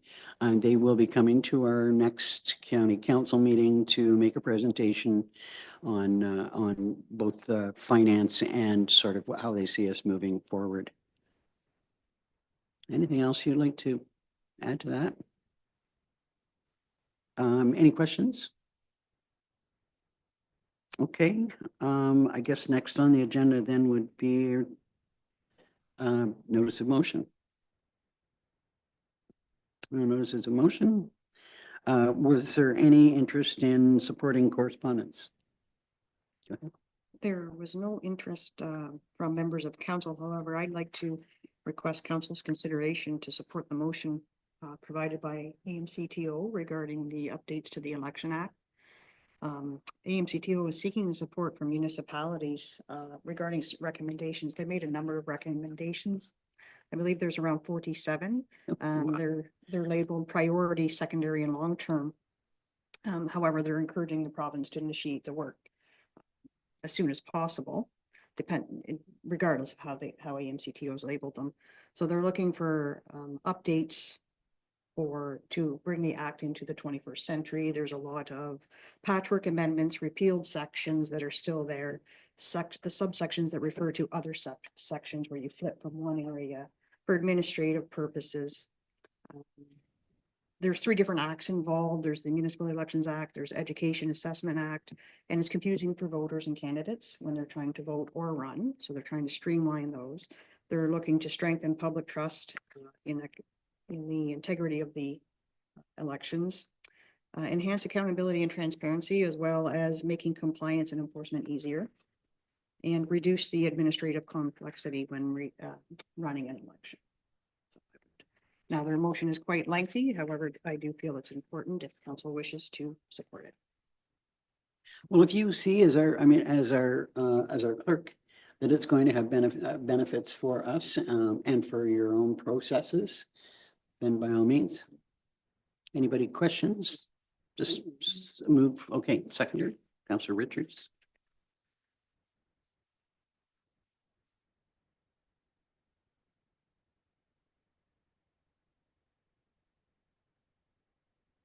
Moved by Deputy Mayor Dayu, second by Councillor Richards. Whereas election rules need to be clear, supporting candidates and voters in their electoral participation and election administrators in running elections. And whereas legislation needs to strike the right balance between providing clear rules and frameworks to ensure the integrity of the electoral process. And whereas the legislation must also reduce administrative and operational burden for municipal staff, ensuring that local election administrators can run elections in the way that responds to the unique circumstances of their local communities. And whereas the Municipal Elections Act will be 30 years old by the next municipal and school board elections in 2026.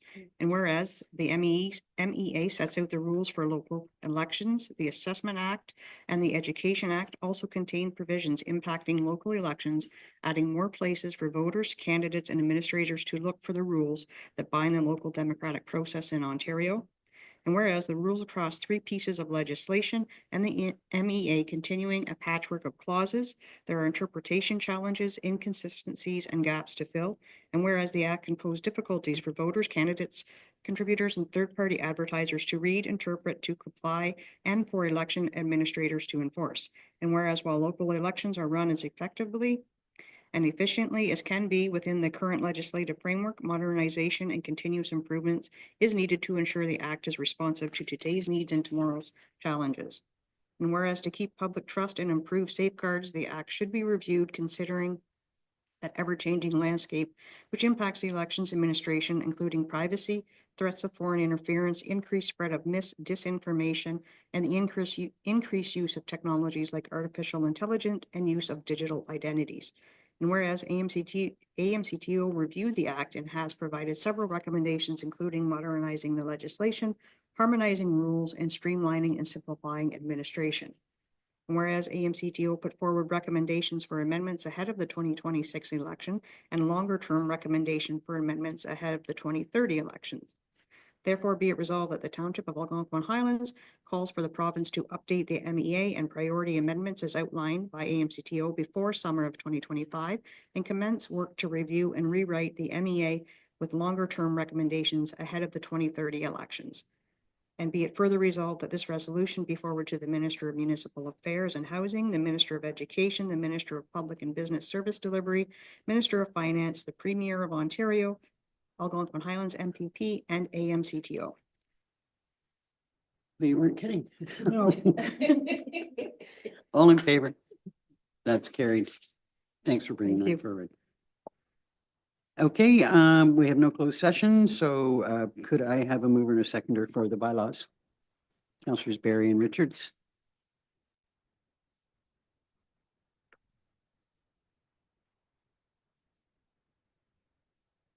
Moved by Council Berry, second by Council Richards.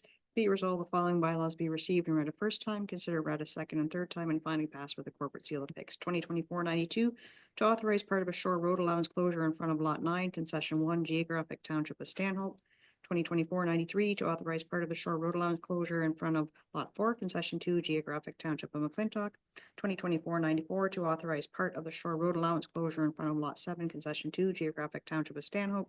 2024-95 to authorize part of the shore road allowance in front of Lot 12, Concession 1, Geographic Township of Stanhope. All in favor? That's carried. A mover and a seconder for the confirmatory bylaw. Deputy Mayor Dayu, Councillor Richards. Moved by Deputy Mayor Dayu, second by Council Richards. Be it resolved, bylaw 2024-96, being a bylaw to confirm proceedings of council, be received and read a first time, considered read a second and third time, and finally passed with a corporate seal affixed. All in favor? And finally, a motion to adjourn. Councillor Shortreed. Councillor Barry. Moved by Councillor Shortreed, second by Councillor Berry. Be it resolved, the regular meeting is hereby adjourned at 12:33 p.m. All in favor? That's carried. Thanks.